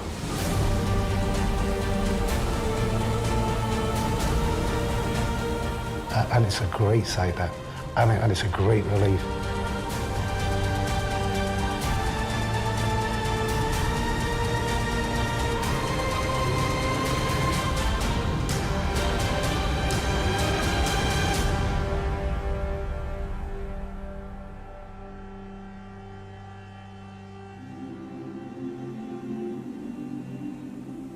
After the final lift, engineers work through the night to fasten Lima safely to the barge, upon which she'll make her final journey. And that was it. It was an end of an era for not only myself, but for so many people that have worked on the Indy field throughout the last 40 years. In the dead of night, she leaves the Indy field behind forever and sets off on the 200-mile journey home to the northeast. Mick's relationship with Lima has finally come to an end. Indy produced for so long, brought lots of people work, and more than that, lots of great friends and happy memories. I think that's what'll stick. I'm no joking up. Ah, dear. I can't believe that. Excuse me. But for Lima, this marks the start of the next phase of deconstruction. As dawn breaks over the horizon, Lima arrives at the mouth of the River Tyne. From here, she'll be taken to the famous Swan Hunter shipyard for demolition. It's amazing to think something like Lima, how important that was to us. We just don't really consider that at all, really. It's delivering all that gas to our homes, keeping us warm, cooking our food. Well, the Indy field actually produced enough gas in its lifetime to power the UK for a year and a half. Just in one gas field? Yeah. At the Swan Hunter shipyard, they must wait for the tide to be just the right height so the barge is level with the quay.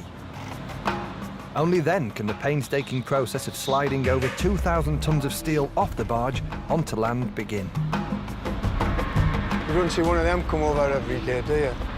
4 remotely controlled bogies with a total of 56 axles, each capable of supporting 36 tons of weight. Fantastic. Maneuver Lima into her final resting place. Now, the next chapter in her story is about to begin. Ivan Rain is Geordie born and bred, and is another person whose relationship with Lima and her sister platforms goes back to their construction in the 1970s.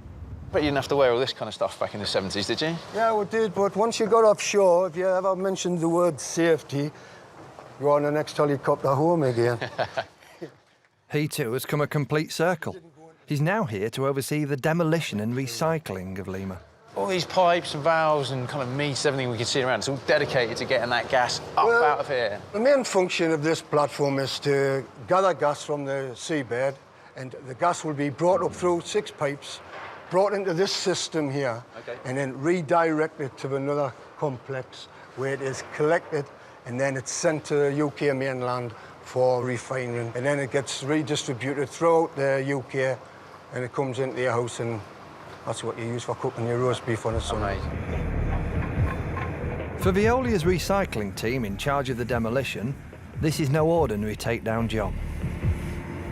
So this has been out in the North Sea for 40 years. Where do you start in taking it all apart and recycling it? The heli deck will be cut off and pulled over, and then they'll start dismantling it section by section. Once that's flattened, they'll start cutting it up into very manageable pieces. And the smaller the pieces, the better the value they get for recycling, for transport off the site. All right, so now we're talking money. Typically, you know, what are we looking at for recycling this whole platform? Could be looking anything from 180 to 200,000 pounds. Wow. Scrap value.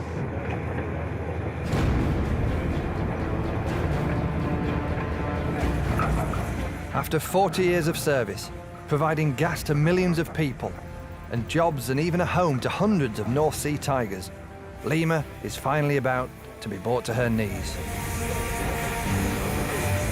First, her infrastructure is weakened by strategic cuts. Next, it's time for the excavators to really get to work. Steel wires are attached to the helideck, and the machines go into reverse.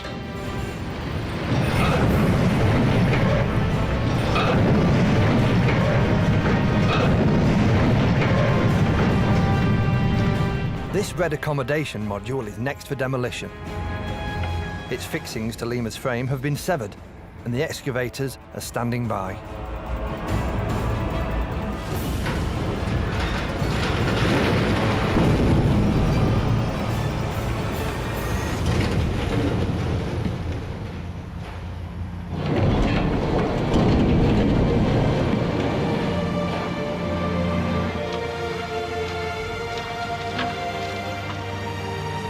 Mick Cubitt spent 4 years living and working on Lima as an electrical engineer. It's almost 19 years to the day since he last saw her. The place is incredible. It's like a bomb. A bomb has hit the place. In fact, it's bordering on unrecognisable. I don't want to pull any more emotional punches on you, Mick, but I think that is your old bedroom, that red tin shack over there. I'm afraid so. I spent several, in effect, the equivalent to 2 years' worth. So it's somewhat... 4 years, half on, half off. Yeah, that's right. Yeah. Some 700 nights spent in that little tin box.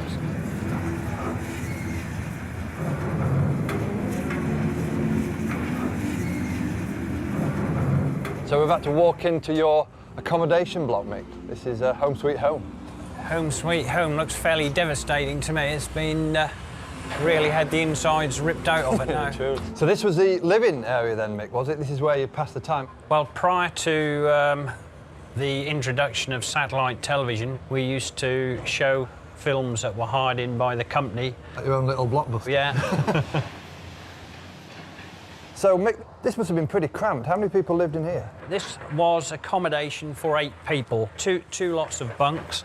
The shower for all 4 was in here. That's the shower tray with a wash basin placed just here. Shower, wash basin. And that was it. That was your emergency exit. So, Mick, it's the middle of the night. You're asleep in your comfortable abode, and there's an emergency alarm. The worst case scenario. What's the order of service? 3 offs. The 3 offs being block off, where you would block in all the wells, stop the gas coming onto the platform. You would then vent off. And what's the 3rd off? You just off. Follow me. Okay. Quickly, Mick. It's an emergency situation. For Mick's Lima colleagues, reunited in Lowestoft for the first time in over 20 years, all that's left are photos and shared memories of their incredible offshore lives. Is that you? Is that you, Pete? That's me on Lima. How many times would you have been offshore at that stage, do you reckon? Probably not many. Yeah. And then we used to fish, didn't we, Tony? Sure, there is some entertainment to be had. Made our own entertainment of them. What was the food supplies like? I mean, did you eat well? Ate very well, but you would have a choice of a fillet steak, a bit of fish. That's a decent spread, that, isn't it? It is indeed. Christmas crackers. Yeah. Explosive devices offshore. If you had a good chef, you had a good platform, Yeah. and you had a productive platform. That's one thing I really take away from this whole process is it isn't just the hardware. It isn't just all the steel and everything there. It's the family of all the people who've built it, worked on it. How does it feel now that particular field and Lima platform's not there anymore, is it? Does it kind of sit with you, does it rest with you, or...? When you finish, you think, you know, that's 40 years of my life. Yeah. You know, now gone. You just realise how old you're bloody getting. Back at the Swan Hunter shipyard, another relic of the glory days of the North Sea has been uncovered. A stark reminder of just how treacherous it can be. So this looks like a horror story, Mick, but I believe it was just the heli deck. When they removed it, it smashed into the front there. But this is your survival raft, isn't it? Yes, this was the Brugger capsule, as it was known on the platform. Awful thing to steer, being circular, and an awful thing to ride in. Were you the captain, was you? I have been done the coxswain's training on here, and I've been to sea with guys who are happily throwing up, and it is not the best place to be, even with a dozen guys in, when you've got a couple of them thrown up into their hard hat. I'm hoping that years of training means that my Lima veterans have grown stronger stomachs, because I'm about to get my first taste of the Brugger pod experience. And this is exactly the kind of one you had up on Lima, is it? Absolutely, yes, identical. Identical. Well, luxurious, was it? Well, that's how we became friends, you know. Pods like these have safely evacuated more than 2,000 people in over 60 incidents around the world since Lima was built. So how long since you guys have been in one of these then? For me, it would have been 1978 in this particular type. I've been given the job of releasing the capsule, and it's fair to say that the speed of the response takes me by surprise.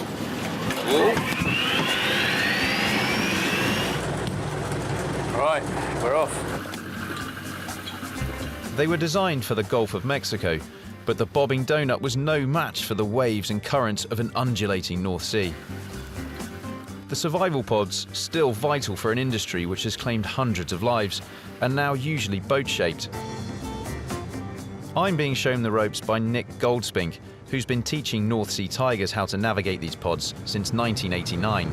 I mean, we're moving around like a boat, but still this round shape seems like a very odd design for a boat to me. Yeah, it's partly to do with strength, and it's partly to do with ease of operation. The traditional style of lifeboat has got a cable at the front and the back, and there's a chance that that can hang up.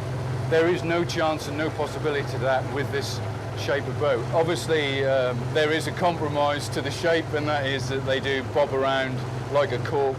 Round boat, though, so how do you even steer this thing? Yeah, well, that is more difficult than a traditional lifeboat shape, but the advantage of that is they're very manoeuvrable. But she's steered basically from the tiller here, which again is unusual in a lifeboat to steer a boat from the front.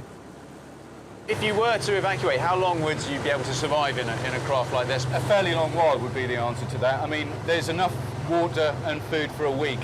I would not want to be stuck in here for a week with 27 other people. You'd get to know them fairly well. You would become quite an intimate team.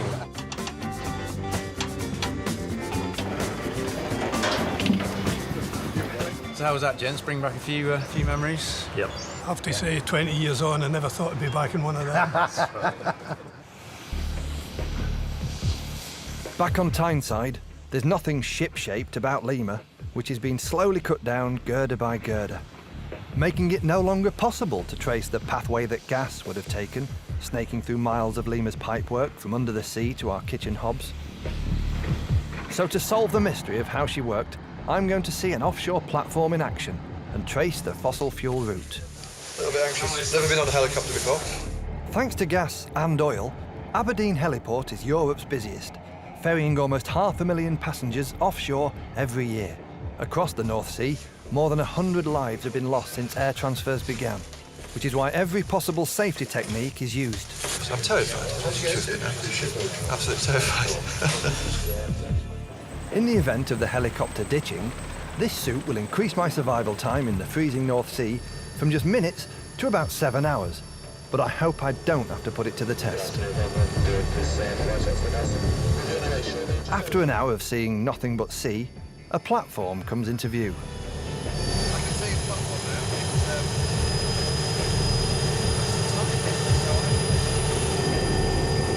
100 miles offshore from Aberdeen in the northern North Sea, this is Nelson, which produces both gas and oil. The fossil fuels pathway on Nelson is very similar to Lima's gas pathway, so I'm going to track the route from under the sea to our homes and explore how current technology works.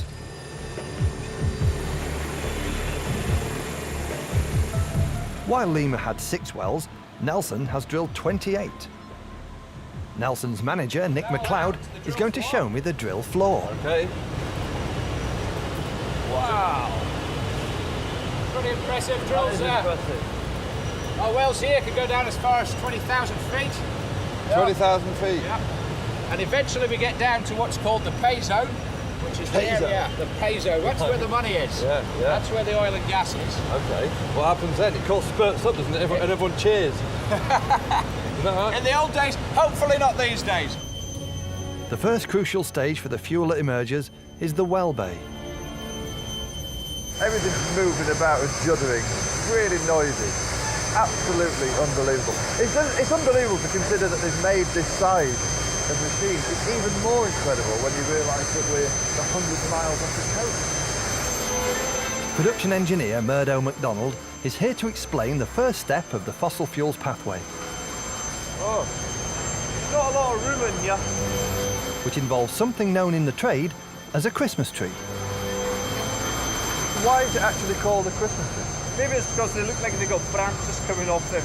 You've got all the gauges hanging off. You've got quite an imagination, if you... Yeah, you've got quite a strong imagination. You have to with 2 weeks offshore. Yeah, that's what it is.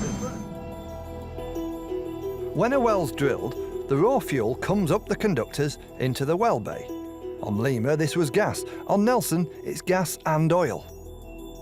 Here, the Christmas trees, large assemblies of valves and gauges, help control the flow of oil and gas entering the platform. I'm ready for my first offshore job. 5 turns. Oh, 1, 2, 3, 4. 5 turns. What have I done? Just close the choking about 5%. Just close the choking 5%, which has restricted the oil flow coming up. Absolutely. Stage 2 of the pathway is all about separating what emerges from the well into its constituent parts. Like a science fiction film.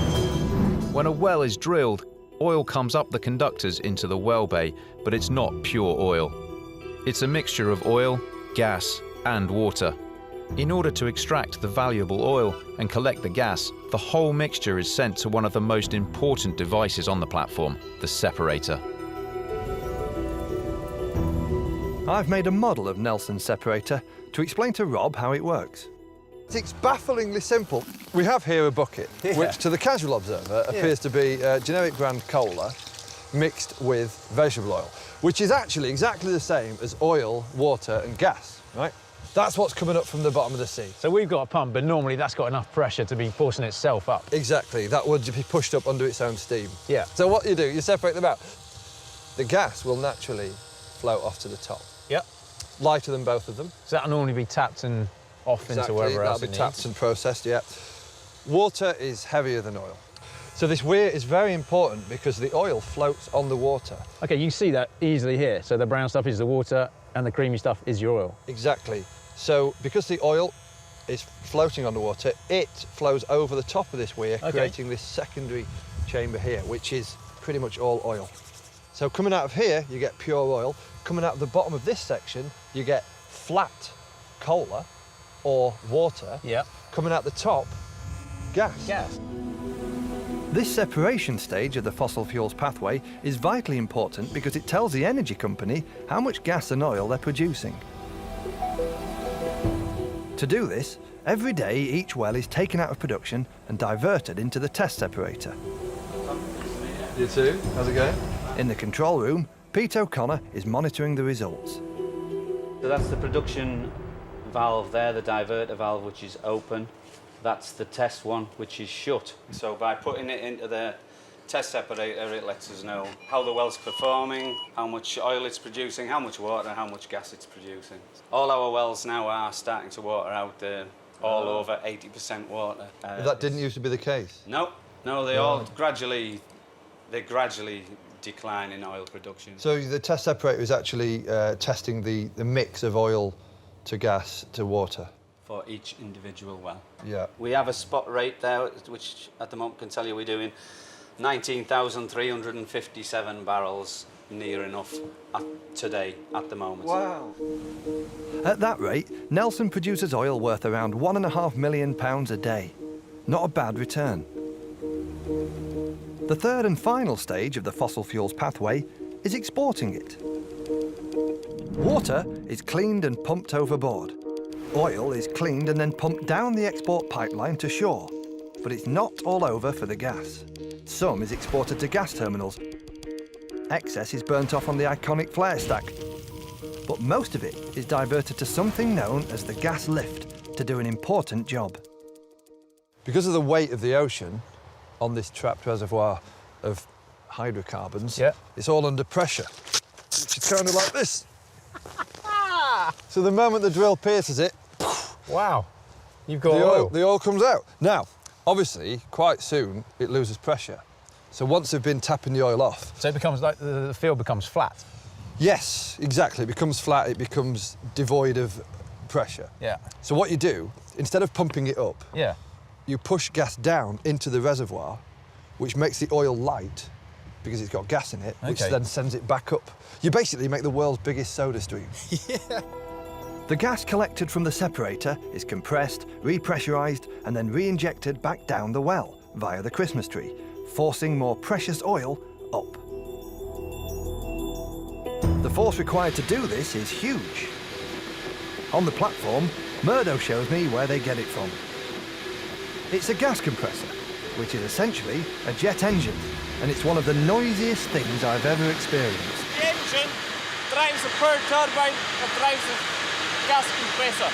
The gas compressor takes the pressure from 5 bar from the production separator, takes it all the way up to 147 bar.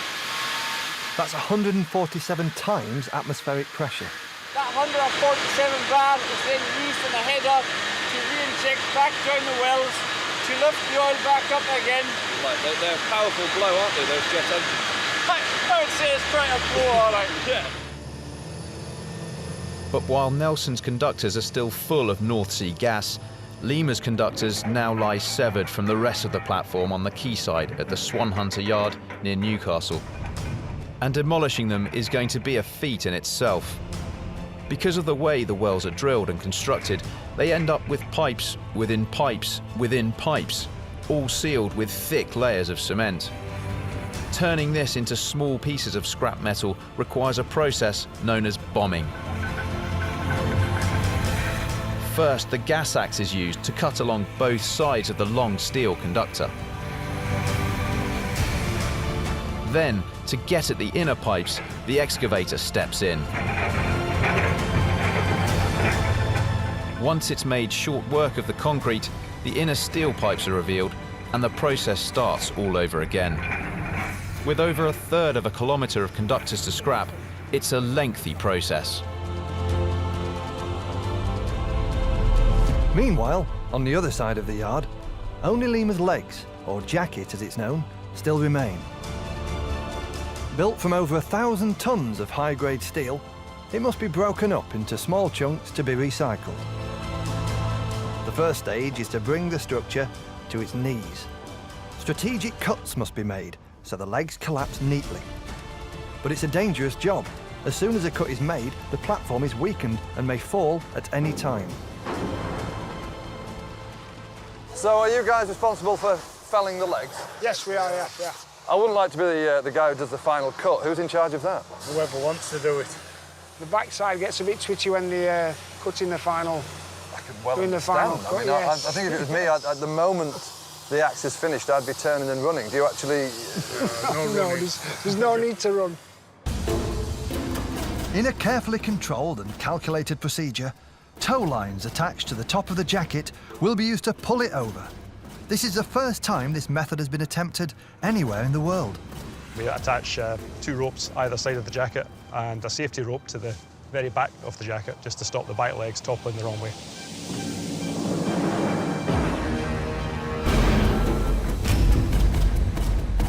The engineers have put down a bed of earth for the legs to collapse onto to cushion the impact. Got 2 lines, haven't they? Yeah, 2 pulling lines. These guys will take the tension up on the wear. Just give it a little tug. It's quite exciting, just the anticipation of it before it's going to come down. Everything clear? Clear. Don't let anything in now because we're about ready. All clear, Mick. If the 30-metre-high back legs were to fall in the wrong direction, they could land on a factory behind the shipyard. Still excited to see these come down? I love it. Brilliant.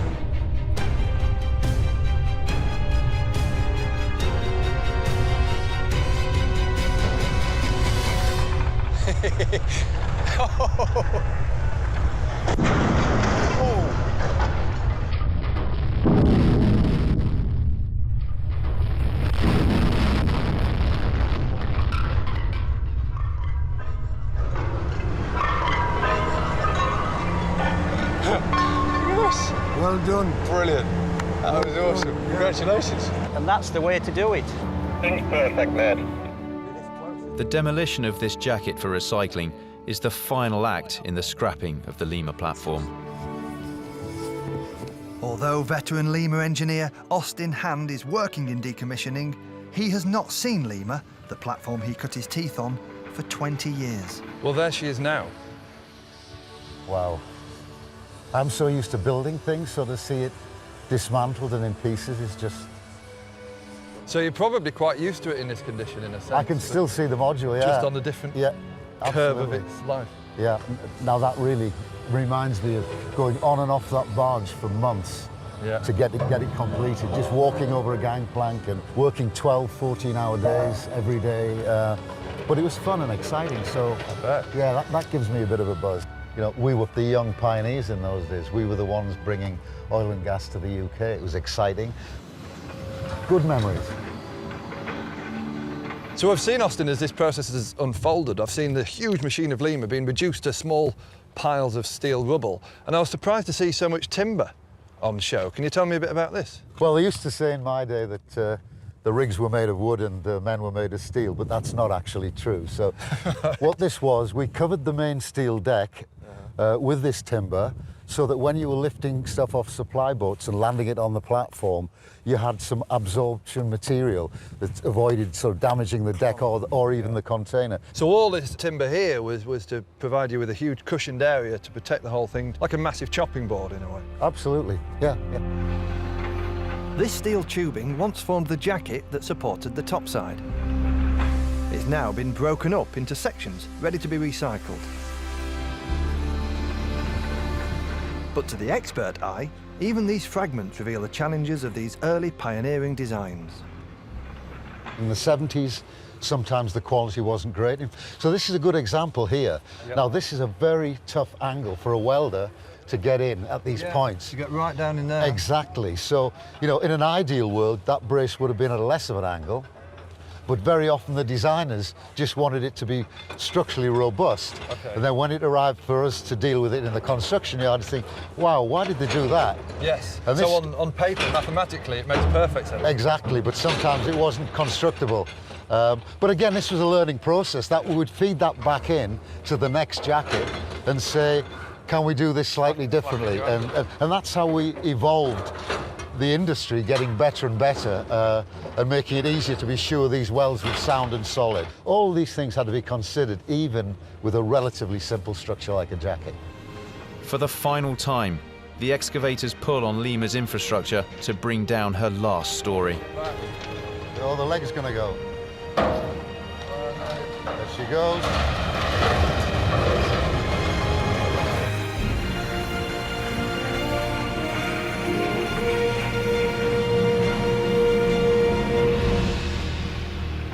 It's very, very sad to see that something that you built when you were a 25-year-old, you're pulling it to bits when you're a 59-year-old. And it just shows you time moves on and nothing stands still. Lima is now unrecognizable, just heaps of rubble and thousands of tons of scrap steel. Amazingly, some 99% of this will be recycled. The wood from the decks is pulped and made into paper. Even the 300 tons of algae that collected on the legs will be recycled for compost. But most lucrative is the steel. Once the various grades have been separated out, it's then smelted and made into new girders and pipes.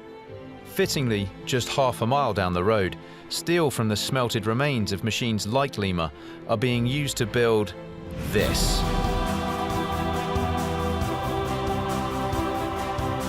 A brand new 21st century platform. And to put it in perspective, whereas Lima weighed a few hundred tons, this weighs in a whopping 12,000 tons. Platforms like this are giving the North Sea a new lease of life.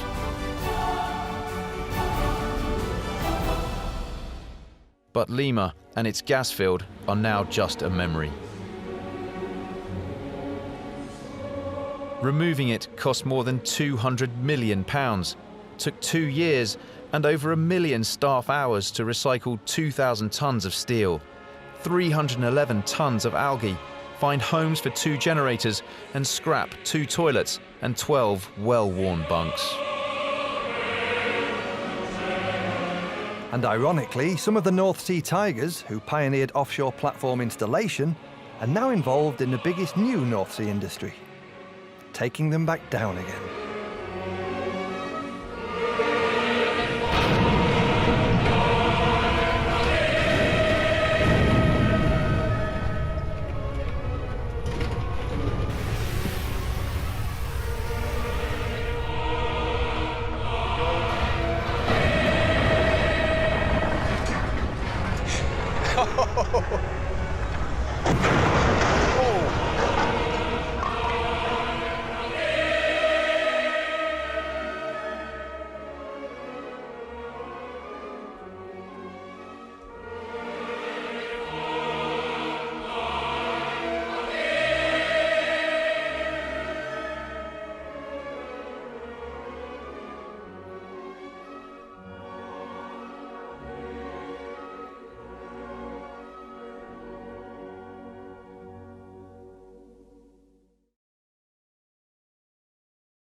"32,000 tons of steel. 7 decks, each the length of a football pitch. 4 engines, burning 2,500 litres of fuel an hour. So when you're out at sea, I can't imagine the noise that makes. 1 massive feat of engineering. The North Sea Ferry, the pride of Bruges.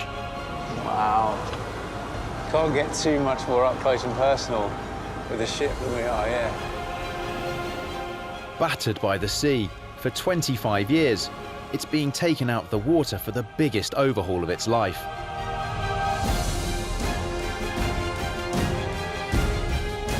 As key parts are stripped down, there's a unique chance to explore deep within its hidden features.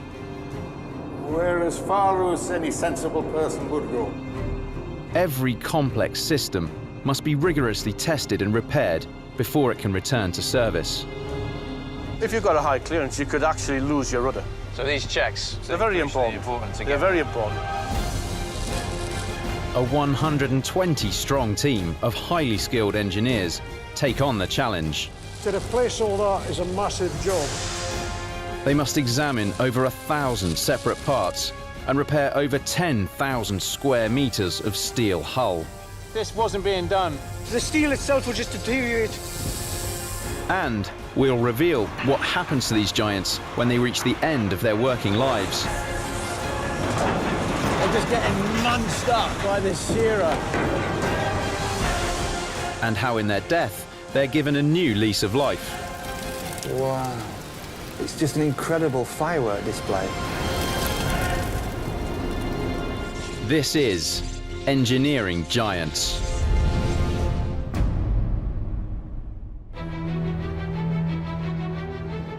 I'm Rob Bell. I'm a mechanical engineer, and I've always loved to get my hands on complex machines to discover how they work. I'm Tom Wigglesworth. I'm a trained electrical engineer with a passion for big machines. And this is the Pride of Bruges, the North Sea ferry that's going to help us explore exactly how a ship works.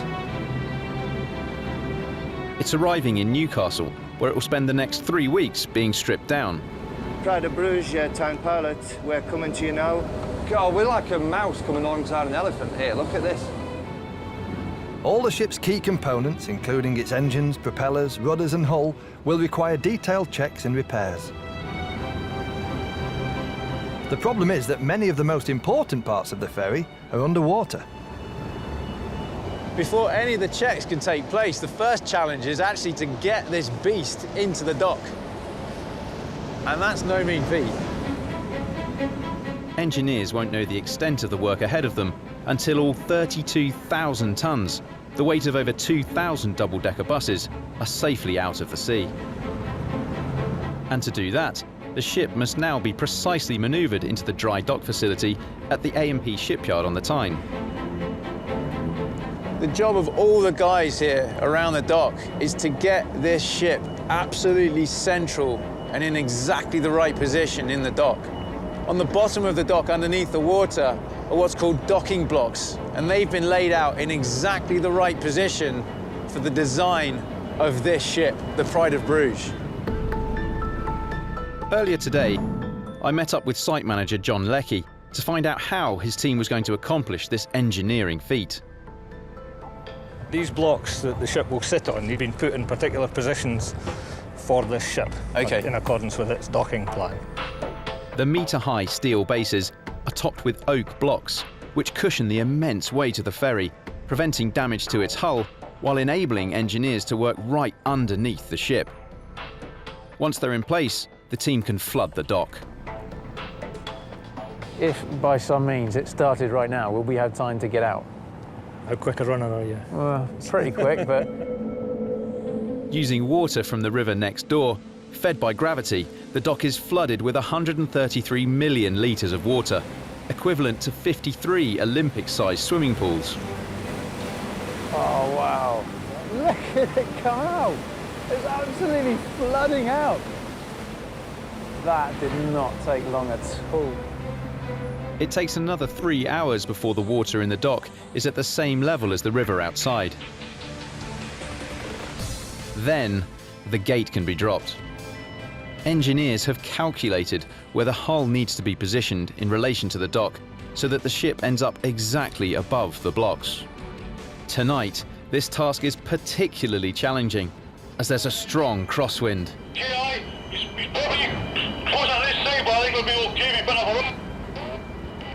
This is quite a tense moment, and it was the bit that they weren't sure whether they were going to actually carry out tonight because it was so windy.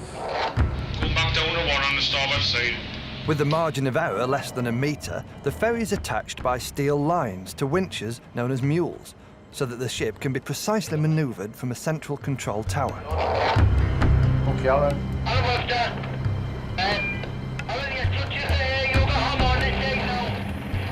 I'm just starting to drift back a little bit there now.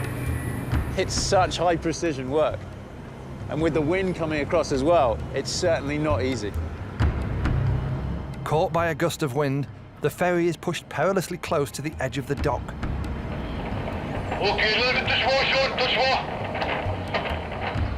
Any damage sustained to the ship on its way into dock could cost millions and set the whole schedule back days. Sean, it's you with the Formula 1, please. David Sutton. Okay, Mick, so let's go. Hello, we're drifting back in out the starboard side. We're about 2 meters to the port side. Finally, after 2 hours of manoeuvring, the team get the ferry into position and raise the gate. Next comes the most dangerous part of the operation. If the ship is not in exactly the correct position above the blocks as the water is pumped out, the hull could be badly damaged. These 3 electric pumps will drain the 133 million litres of water out of the dock. Each one pumps out 18,500 tons of water an hour.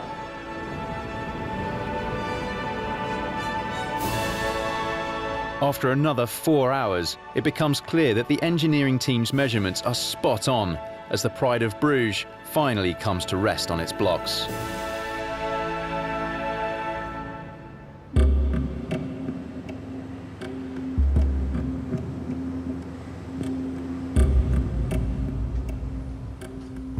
Wow.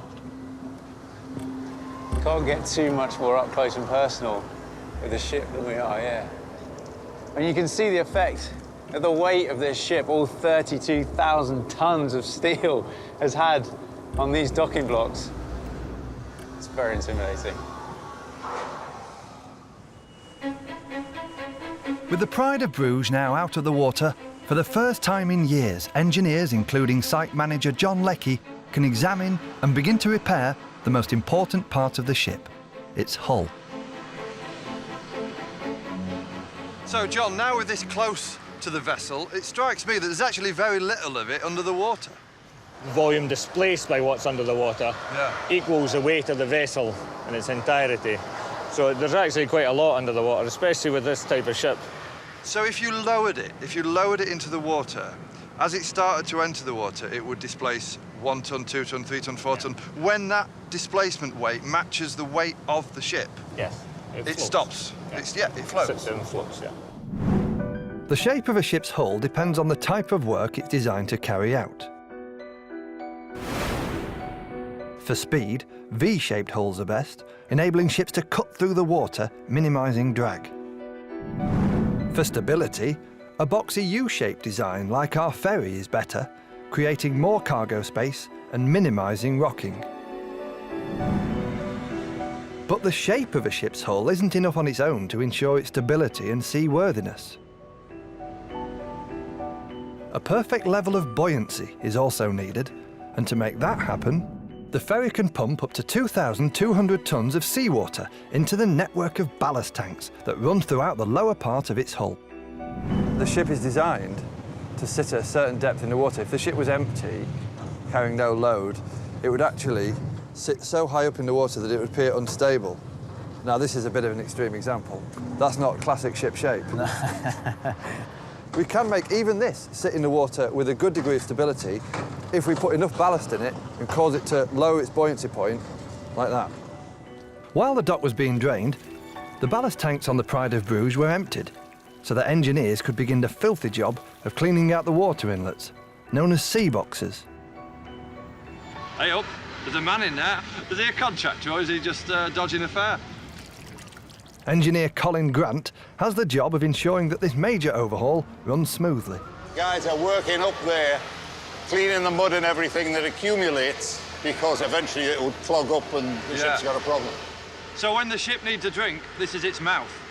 It is, as it has to pull in cooling water all the time. Yeah, for the engine. And put it out again, exactly. Yeah. The forward end of the engine room has rows and rows of big pumps for different purposes. Some to circulate water around the engines, and there's lots of engines in there, and some to push the ballast water up when it's required, right through the length of the ship. Once the sea boxes have been cleaned, engineers will have to squeeze through tight access holes as they venture deeper into the ship's ballast tank system to inspect and repair their steel interior against corrosion. The thing that makes this one stand out for me is that we have a great big ship here, and you've got the daftest access to it you've ever come across in your life. Colin qualified as an engineer at the Ministry of Defence and has always been passionate about ships.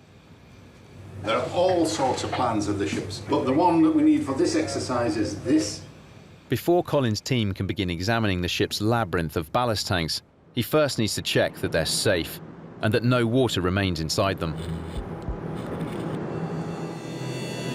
So normally, when the ship's out at sea, this would all be filled with water? It would, yes. Part of the ballast tank system? Yep. It's pretty pokey around here. Yep. The tanks are divided into a series of smaller pockets designed to prevent the volume of water, equivalent to an Olympic-sized swimming pool, from sloshing around the hull and making the ship unstable. So Colin, now we're pretty much right down inside the forepeak now. We're as far as any sensible person would go. Moving around inside these tanks is cramped and claustrophobic. As part of the check, you'd have engineers coming down here to do what kind of maintenance? The condition of the shell has to be checked. It's steel, it rusts, and therefore it has to be monitored, looked at. All ships of this kind, in effect, are two things. You've got the lower part that sits in the water, and that's the real ship. It's got all the machinery in and everything, yes. All the stuff up a height, the passengers go in and the cars go in and all that stuff, is cargo on the actual ship, even though it's a permanent part of it. Yep. This is the bit that has to do the work of getting from here to there safely. And that safety depends on making sure that the hull sits at the correct level in the water. Too heavy a load and the ship could become dangerously low in the water and susceptible to swamping. So the simple horizontal line across the circle, the plimsoll line, indicates the maximum load level. The other little marks there are indicators for different particular conditions, which would be fresh water and salt water, or, you know. And is that because fresh water and salt water offer different buoyancies? Different densities. The salt water is more buoyant, it's denser than fresh water. And similarly, cold water is more buoyant than warm water. Cold water is more buoyant than warm water? Yeah. I never knew that. Correct, yes. And the Bruges is designed to compensate for these variables by pumping water in or out of its ballast tanks. Oh, freedom. A part of this ship that I'm keen to get out of. I don't envy the guys who have to actually do their work down there. Whew. Oh, that's hard work. How's that, Colin? One of the perks of the jobs? Wouldn't do without it. Love it. I wouldn't want everybody to know this, but that is one of the attractions of the job. I get to go places where normally nobody goes. It's brilliant. It's a real privilege to come along with you. I went to become an engineer because I just anything internal combustion, anything that goes banging up and down and round, and that's, and the bigger the better. It's in the areas of the ship beneath the waterline that most of the important maintenance work over the next 3 weeks will take place. This is where many of the ship's most vital components are located, and where I found P&O's chief engineer Hans Pronk. He was part of the team that took delivery of the Pride of Bruges 25 years ago. My roots are at sea, so seawater is in the veins. Yeah. Hans's engineering team are about to run tests on a part of the ship that few passengers would even know exists. Hans, why is this little room so important to the passengers? Comfort. Comfort for the passengers. This controls comfort. The ferry is fitted with retractable fins, known as stabilizers, which help limit the rocking motion at sea that can cause seasickness. So this is the actuator that pushes the stabilizer arms out? Yes.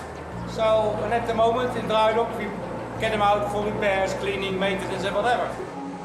During the tests, engineers will be checking that all the hydraulic systems are functioning correctly and that both stabilizers are perfectly synchronized to work together. These would only normally be deployed in stormy weathers. The flaps at the back are controlled and move up and down. And they counteract the rolling of the ship from side to side. As this flap goes up, on the other side the flap will go down. Now, the really clever thing about these is that they're controlled automatically by the ship through use of a gyroscope system, such that when that gyro moves to one side because of the rock of the ship and the roll of the waves, this thing knows exactly what to do, and it knows how far to turn because of how big those waves are. Clever stuff. The Pride of Bruges was built in Japan 25 years ago, specifically to carry passengers and cargo 200 miles across the North Sea. That's high up from there. Inside, 3 freight decks can carry up to 850 vehicles. Above the freight decks are 4 more levels to accommodate over 1,000 passengers and crew, complete with 2 restaurants, a nightclub, a casino, and a hotel with 350 cabins. It's amazing. It's just this massive, almost like a town with all these. Well, you wouldn't know you're at sea if it wasn't rocking about all over the show, would you? Coordinating the maintenance of a machine this large is a massive task. The Newcastle engineering team are due to return the Pride of Bruges to the North Sea in just 20 days' time. Delays would be disruptive and costly. Working to a tight deadline, the team's biggest challenge is to repair thousands of square metres of steel, which is showing its age. Try and keep a nice even pattern. While at sea, the whole steel surface has come under constant attack from marine life. I mean, if this wasn't being done, the steel itself will just deteriorate. Seawater is also corrosive and would have caused much greater harm were it not for these metal bars, currently being replaced by Richie Aitchison. Richie, what is this piece? It's anode, sacrificial anode. Sacrificial anode? It protects the steel, basically. Yeah. Protects the steel. This is a new one, is it? This is a new one. So these are put on the site. How many of them are on the ship? On the ship, about 50 in total. The sacrificial anodes are made of zinc, a more reactive metal than steel, which means corrosion attacks them first. As their name suggests, they sacrifice themselves to save the hull.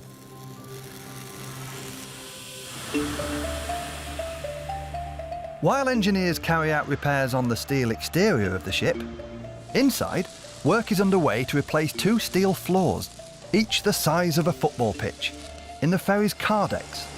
It's incredibly noisy down here, Neil. Yes. Overseeing this complex engineering project is Neil Farquhar. The reason we're replacing the steel is the wear and tear over the years with the tracks and stuff that goes The steel back actually and forth. wears down? Oh yeah, it wears Does it? down. You've got to remember this 18, 20 tons travelling back and forth on trailers and stuff. If it goes below a certain millimetres, it has to be replaced. To replace all that is a massive job. To strip out the old decking would take months, so engineers will be fixing a new level of steel above the old one, saving time and money. The blue machine on the left-hand side is what we call a blast track machine, which shoots shot blast onto the surface to make it absolutely spotless. Oh, it really does, doesn't it? So that leaves the welders the clean surface to come along. It's like filing it down before you... Exactly. Over the next 3 weeks, the team not only have to grind the old decking down, but they also have to remove hundreds of manhole covers and fixtures and refit them to the new surface. How thick a piece are you adding on top? 6 mil. 6 mil more? That should see it right for another 10 years. Yeah, at least. Yeah. Extending the life of the ferry is the major goal for this overhaul, and a week into the process, there's still much to do. Over 600 square metres of flooring needs to be relaid as part of the passenger deck's refurbishment. The critical moving components that take the brunt of the forces at sea need to be checked and renovated. And all 4 lifeboats must be removed. Okay. These potentially life-saving vessels can carry up to 150 passengers each. They'll be thoroughly examined along with the release mechanism that lowers them into the water. Part of our service is to make sure that they are working and functioning correctly. Put them into the water, check the release system, and do the maintenance.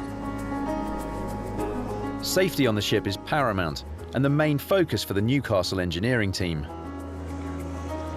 They're being helped by key members of the ferry's Dutch crew, who have stayed on board to operate the controls and working parts of the vessel.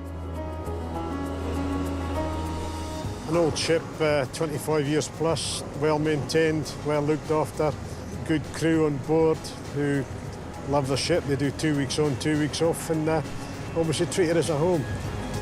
It's a good team. We've got about 120-ish crew working together with all the people. That's the most important thing. That will help you through the 2 weeks. The interaction is really great on this ship. Different nationalities, and yeah, that's why I love it. Sailing for 2 weeks on the ship and we're 2 weeks at home. Enough time to spend at home with your family. No one knows the Pride of Bruges better than its crew. Today, they're working with Colin and the Newcastle team to operate the ship's 2 4-ton anchors. They need to examine their 329-metre chains, stored in lockers deep in the bow of the vessel for potentially lethal wear. The anchors are the only brakes that the ship has. Right. It either hits something solid, which is undesirable, unadvisable, yeah, and the captain gets embarrassed, or you hang on to what's down there. The ship will not stand still. What are we looking for in that inspection?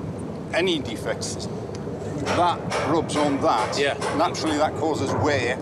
Remember, if they are actually anchored, those things are working all the time. Yeah. And there's a maximum wear allowed on them. To accurately measure the wear on every single link, all 329 metres of chain is released, an operation rarely carried out on this ferry, except in emergencies. You just see the rust flying off of it as the pressure of each one of the links of those chains goes through the teeth on the wheel. It's just grinding it straight off. Next, the team must carefully organise the chain along the bottom of the dock, a potentially dangerous task that has crushed dock workers in the past. They load the chain onto the ship in lengths. After they've loaded one length on, you can see they join it with a red link. After one length, they paint one link either side with white paint. After 2 lengths, there's 2 links either side get painted white. After 3 lengths, 3 links. So you can see at a glance exactly how much chain you've fed out.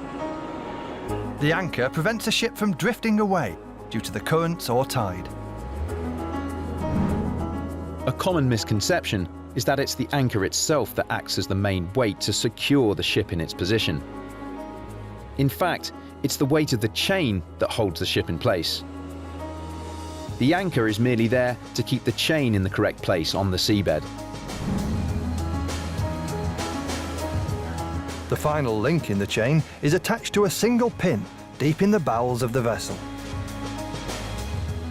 You pull the pin there, which is painted down. There's a backup on everything. Yeah, of course. Pull that pin, so that's there so it can't work its way out while nobody's looking. Yeah. And then you get your mightiest crewman with him, hit him, knock it out. That pin goes through the bitter end, the last link of the cable.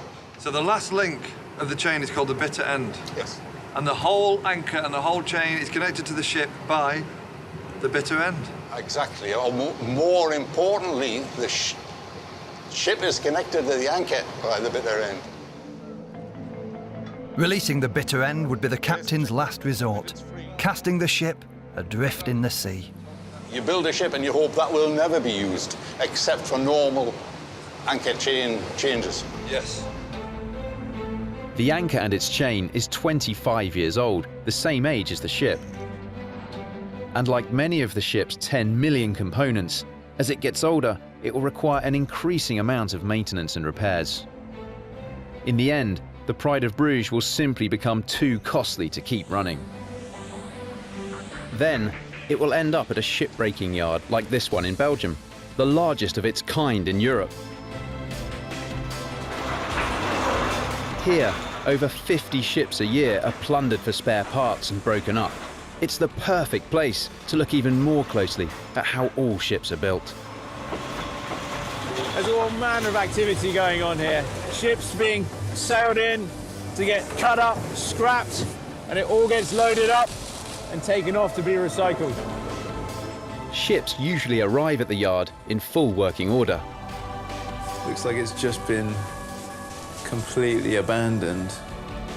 The salvage team, led by Mario Mias, then get to work removing any valuable components left on board. That's a pretty massive engine. A working engine could fetch over £50,000. So how much will this weigh, roughly? 27 tons. 27 tons. 27 tons of engine. Yeah. The team must be careful. Removing a heavy engine while the ship is still afloat can weaken its thin, finely balanced hull, snapping it in half. I mean, that would be disastrous. You've got people on board cutting and suddenly... People on board, residues of oil into the water, so it will be... Let alone the value of the ship as well that you could destroy. It would be a catastrophe.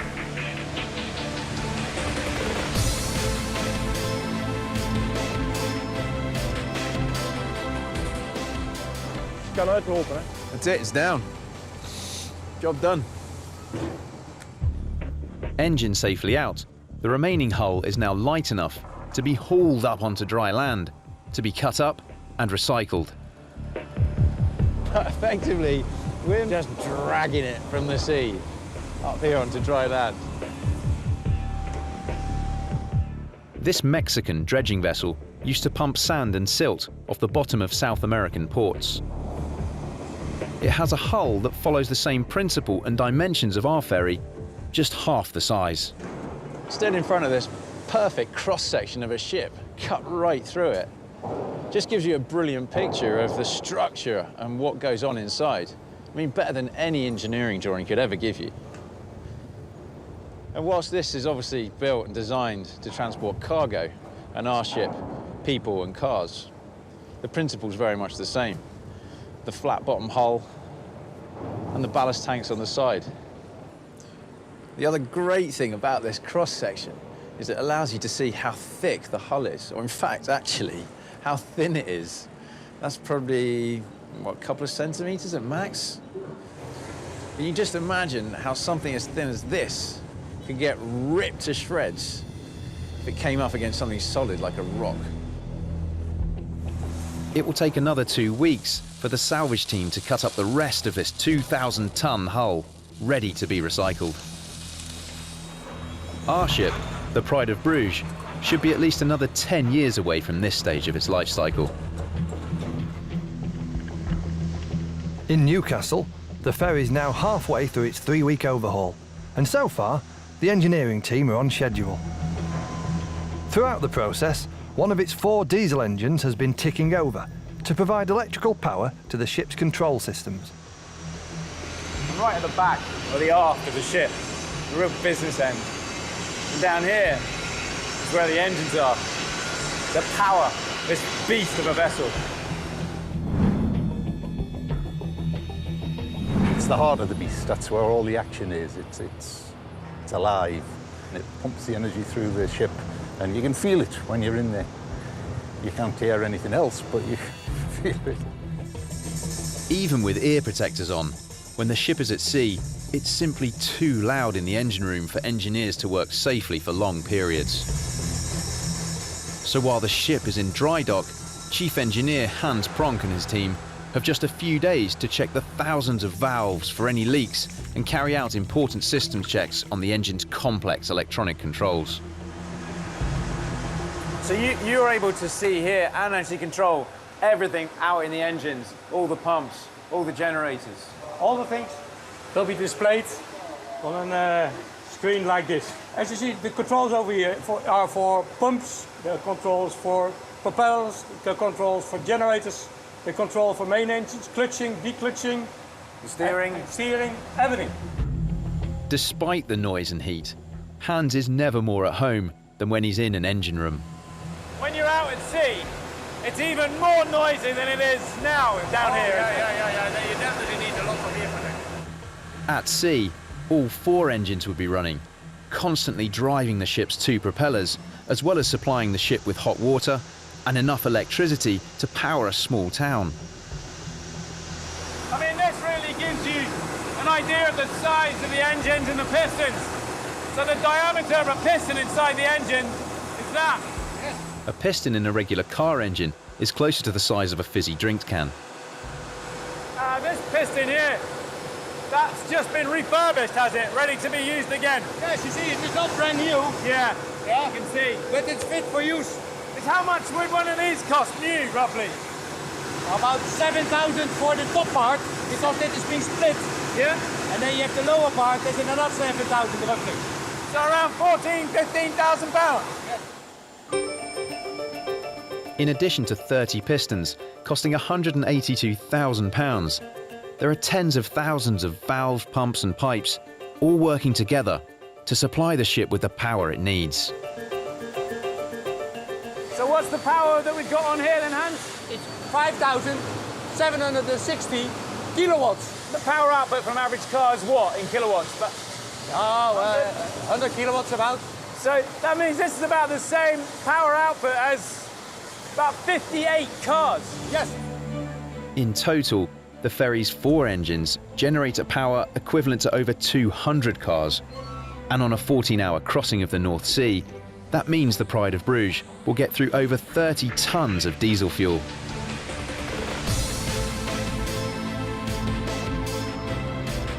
Back at the shipbreaking yard in Belgium, a fuel tank has been split wide open, revealing what the vessel consumed and how it consumed it. The fuel they use on ships is one of the cheapest, real heavy fuel oil you can get. I mean, look at it. I mean, this is kind of crude oil once you've taken off gas, petrol, diesel at a refinery. This is kind of what's left. It's like treacle. So on a ship, it has to go through, the fuel goes through 3 different stages before it can actually be injected into the engine and be burnt. The pipework you can see running through, it's kind of like the heating element at the bottom of a kettle. This is used to heat up the fuel. So it goes from this really viscous, thick, sticky stuff into something more liquid that they can start pumping through the fuel system. So it gets thinned out by being kept warm? Yeah, it gets thinned out. But it's not ready to be burnt yet. Because actually in this, you've got all sorts of impurities, there's water in there as well. And they've got a really clever system for separating out the stuff that we don't want, so we get a fuel oil that is burnable. And that system is called a centrifuge, which I'm going to demonstrate with a bicycle and a bottle, full of a mixture of sand, water and oil to represent the ship's fuel and its impurities. So I'm going to get this wheel spinning here. Much as it would be on the centrifuge on a ship. Now, as that spins, the acceleration forces the heavier objects, or the denser objects, towards the outer edge of our bottle. So let's have a look at what we've been left with. Wow! With our little makeshift centrifuge. So you can quite clearly see there, the heavier, denser stuff was thrown right out. And that's the sand. That's the impurities within the fuel on the ship. Then you've got the water. That represents the water in the fuel on the ship. And up top, you've got the least dense liquid in there, and that's the oil.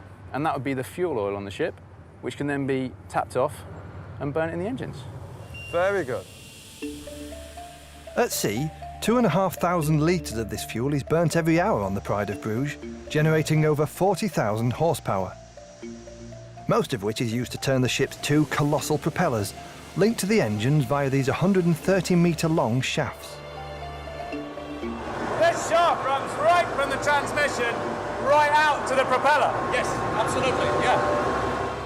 The shafts are so long because if the engines and propellers were next to each other, their combined weight of over 200 tons would place too much weight in the stern of the ship, making the ferry unstable. The propellers work by pushing water in one direction, causing the ship to be moved in the other. The angle and speed of the blades affect the volume of water being moved, and therefore the speed of the ship. At 4.5 metres in diameter and weighing 14 tons each, the 2 propellers on the Bruges can spin at 120 revolutions a minute.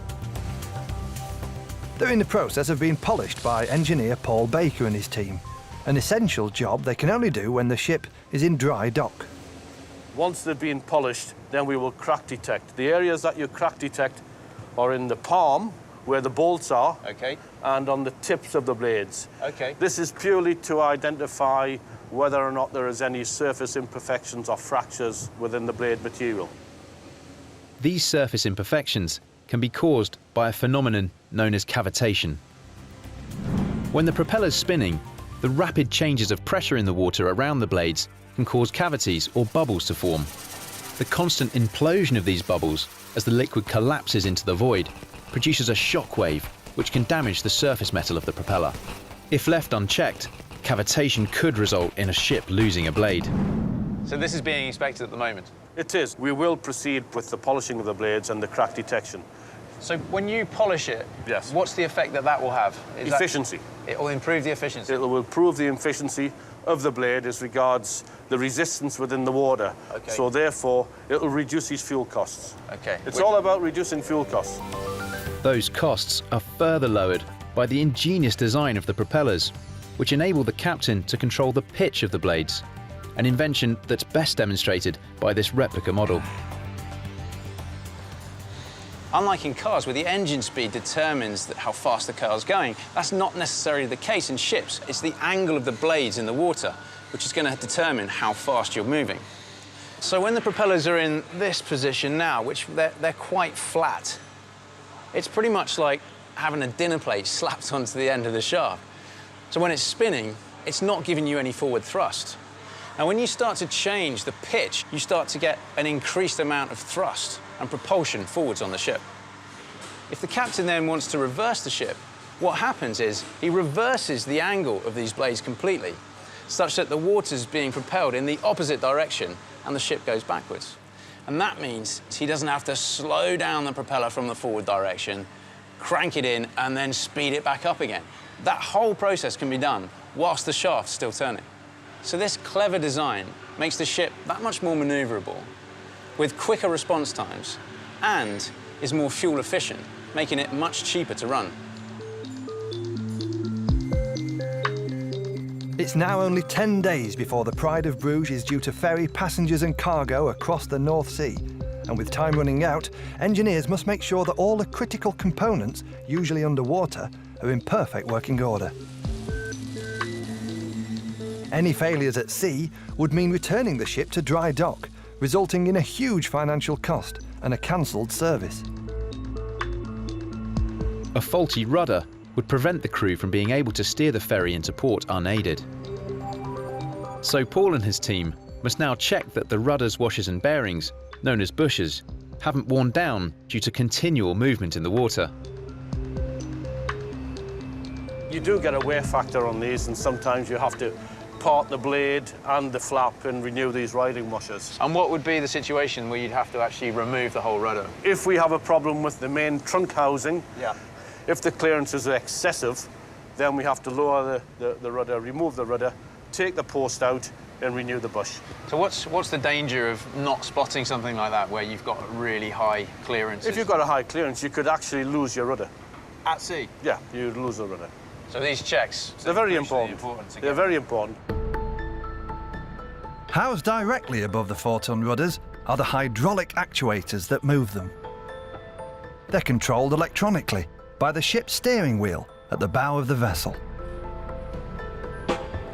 I'm fascinated to know how you control a ship like this. So I want to find the nerve centre. I want to find the bridge. I've arranged to meet the most important man on the ship. It's Captain Harry Cannyworth. Found the bridge. Harry, good morning. Hey. Good morning, Tom. Welcome. This is the bridge. I've found it. This is the bridge, yes. It's hard to find. It's hidden behind closed doors. It seems to be. For obvious reasons.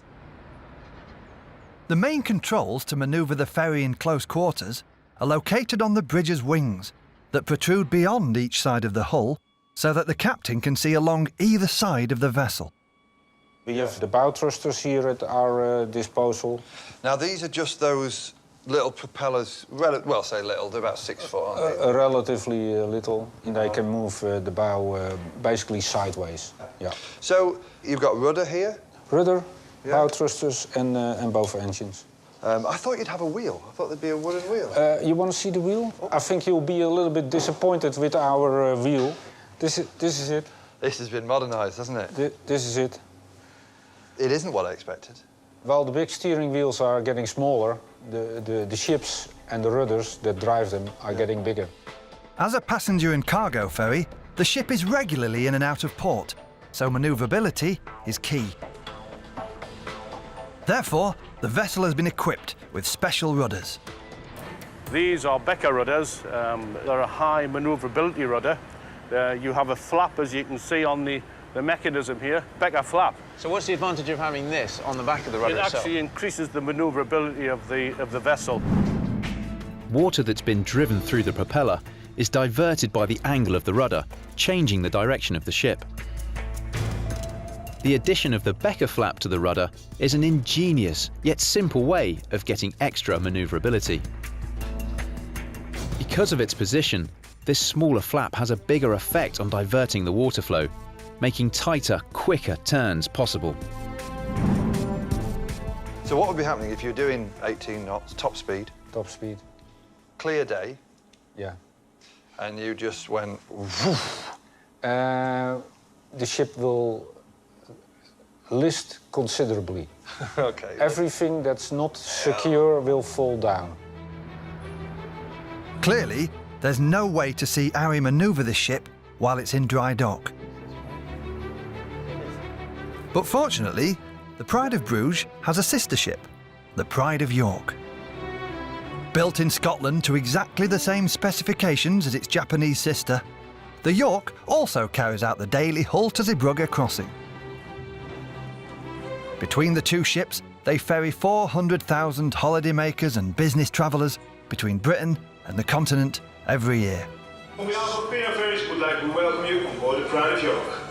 The ship is now secured for sea and we will leave the berth shortly. As dusk falls, we're offered a rare opportunity to view the most challenging parts of its journey from the bridge. So, Alistair, why is it such mellow lighting in here? All craft are illuminated and we have navigation lights. It's an imperative that we see those lights as soon as possible. Any background light on the bridge would spoil our night vision and we wouldn't see those other ships. It's the same reason as in your car. You Exactly the same. Exactly the same as that. If you have bright lights in your car, you can't see what's outside the windows. Captain Alistair McFadden shares the skipper role with his Dutch counterpart, which means tonight he's free to explain how the crew manoeuvres the ferry through a narrow lock on its departure from Hull.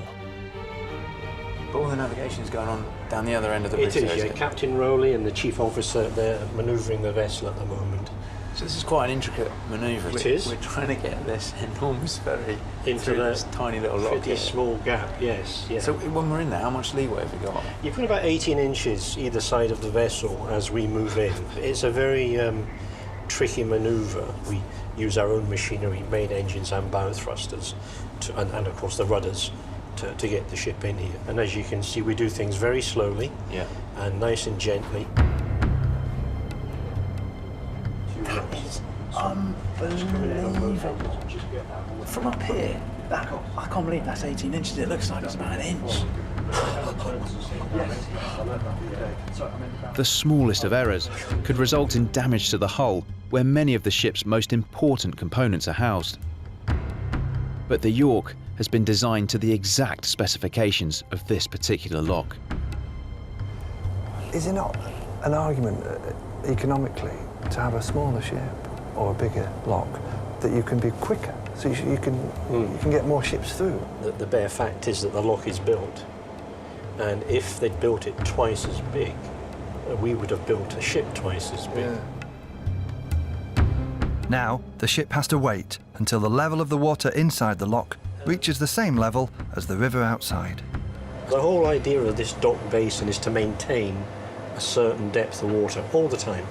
So any ships inside always have a guaranteed amount of water under their keel, so they can work cargo throughout their stay in the port. There we go. There we go, opening up.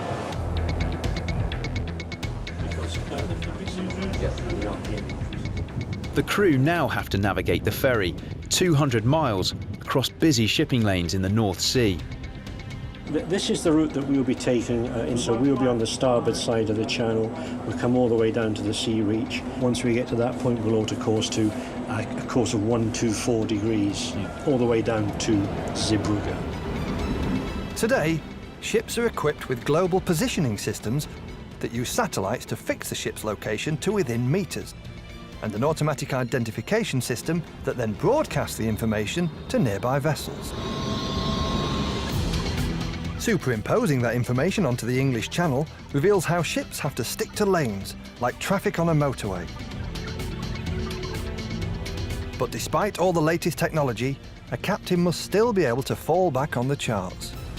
Like any prudent mariner, you don't rely on electronics. So we could take a bearing and distance from a point of land using the parallel rules here. Yeah, recognise those. Yeah. Very simple tool, very effective.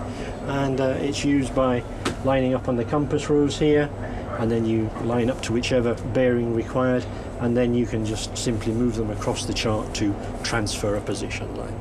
Okay.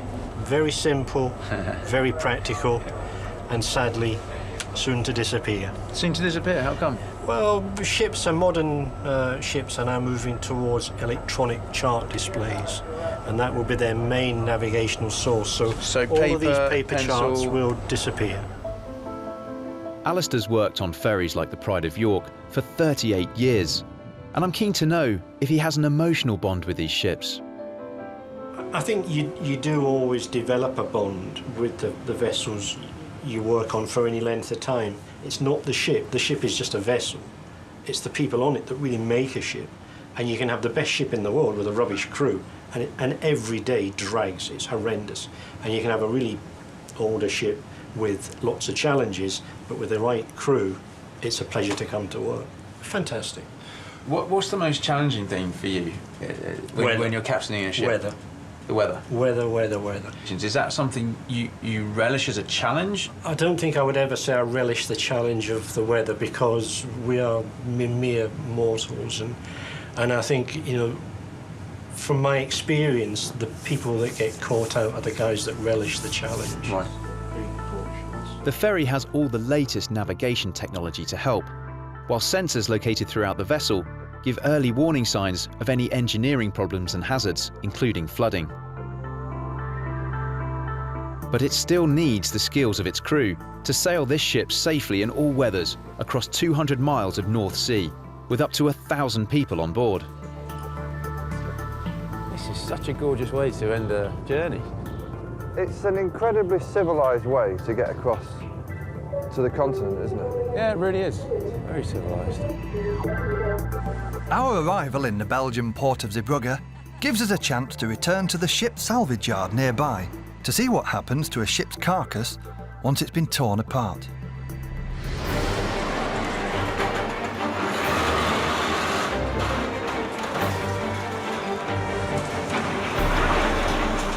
This is what ends up happening to ships at this scrapyard.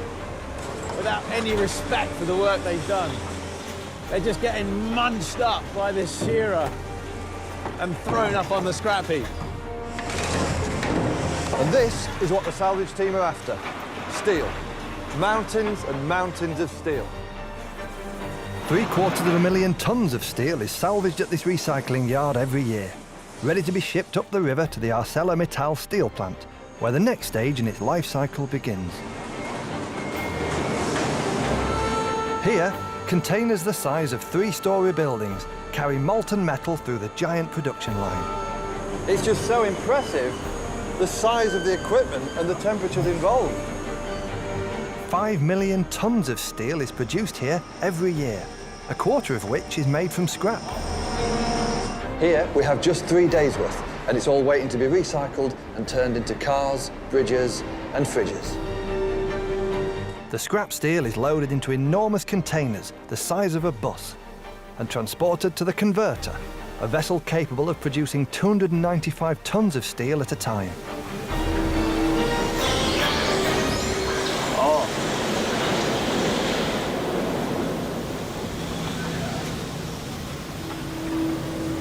I mean, that is a hellish noise to match. Kind of hellish vision in a way, isn't it? Hot metal, produced by melting iron ore in a blast furnace, is then poured on top of the scrap metal. The temperature inside the converter is now a scorching 1,650 degrees Celsius. Wow. So as they pour the hot metal in now, it's just an incredible firework display. 220 tons of molten iron being poured over 80 tons of scrap steel. I mean, they should sell tickets for this. Unbelievable. Steel is essentially iron, with many of its impurities removed. Specifically the carbon, which is weak and brittle. To reduce the carbon, the next stage is to add pure oxygen into the mix. Wow. That extremely bright flame there suggests that's the oxygen lamps being put inside.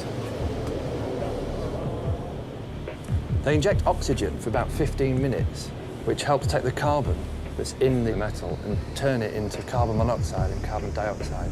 Once that's extracted, you're left with a more pure steel that we're looking for. Once the converter has been emptied, the purified steel must go through a number of processes to cool it and mould it into usable sheets. This is where they cool the ingots of steel down using water, presumably from the local river or canal. In Sheffield, they use the local rivers, and that causes the temperature in the river to rise by just enough to allow fig trees to grow on the riverbanks of South Yorkshire.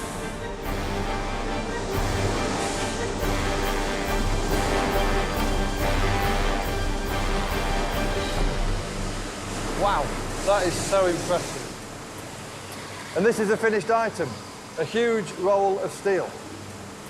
What I must describe to you is how hot that thing is. You can feel it from here, it's searingly hot. Some of that once made up the ship that we saw floating on the ocean. Now it's been turned into this. Its next thing is going to be turned into your next car or washing machine. It could even be used to build a ship.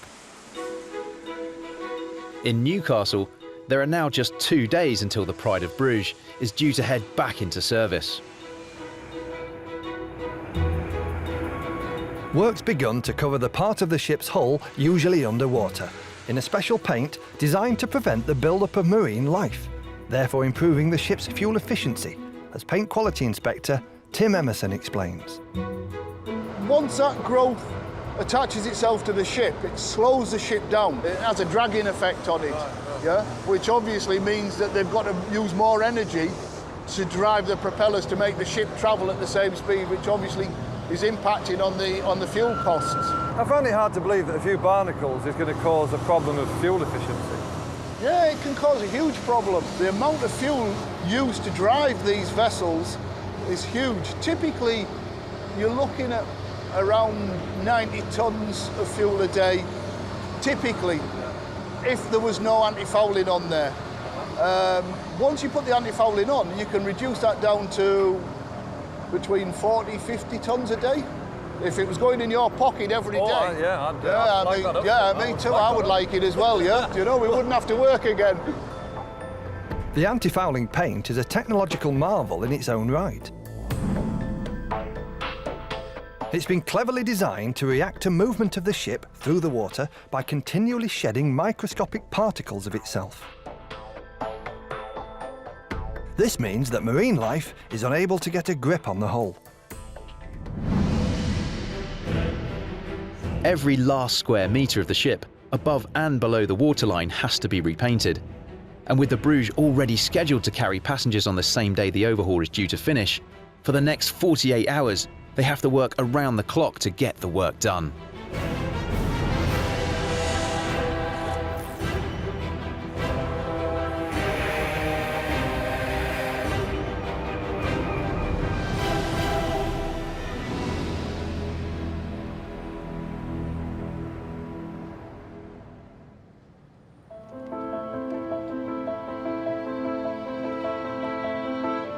It's the final day of the overhaul, and the Pride of Bruges is almost ready to bid farewell to Newcastle.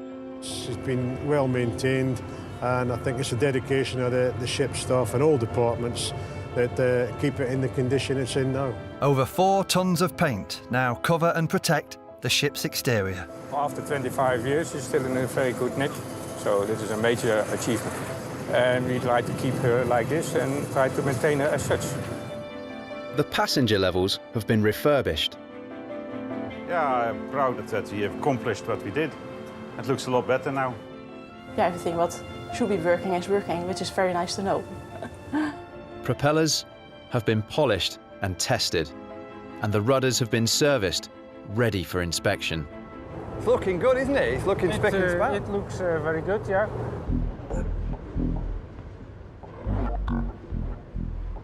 Now the team have to get the ship back in the water. Engineers open the sluice gates to flood the dock. Refloating the ship is a risky operation, especially in the critical moments when the ship lifts off the blocks, as docking master Alan Webster explains. It's a term that we call the point of criticality. Right. That's where the ship's at its most dangerous, from being on the blocks to becoming free floating. How do you account for the fact that there's no passengers on it, there's no cargo on it? So it's a dangerously light point. Yeah, that's why we have to reballast before she lifts off the blocks. Because if we didn't, chances are the ship would capsize. Really? Yeah. Okay. So to prevent that, you've got to put the ballast back in. Put the ballast back. Yeah. Late in the evening, the Pride of Bruges slowly lifts off its blocks and floats for the first time in 3 weeks. Once the level of the water inside the dock is at the same level as outside, Alan gives the signal to drop the gate. Yeah, just checking that the gate's on the bottom, can the tugs go in? What draft is he, Russell?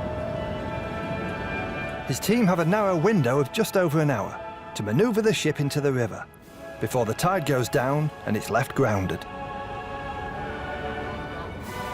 Tugboats slowly tow the ferry from the dock, and Alan's work is done. Not so bad, no, it's all right, yeah. Timed it nicely. Thanks to the work of the Newcastle engineering team, the Pride of Bruges should now be in service for another 10 years.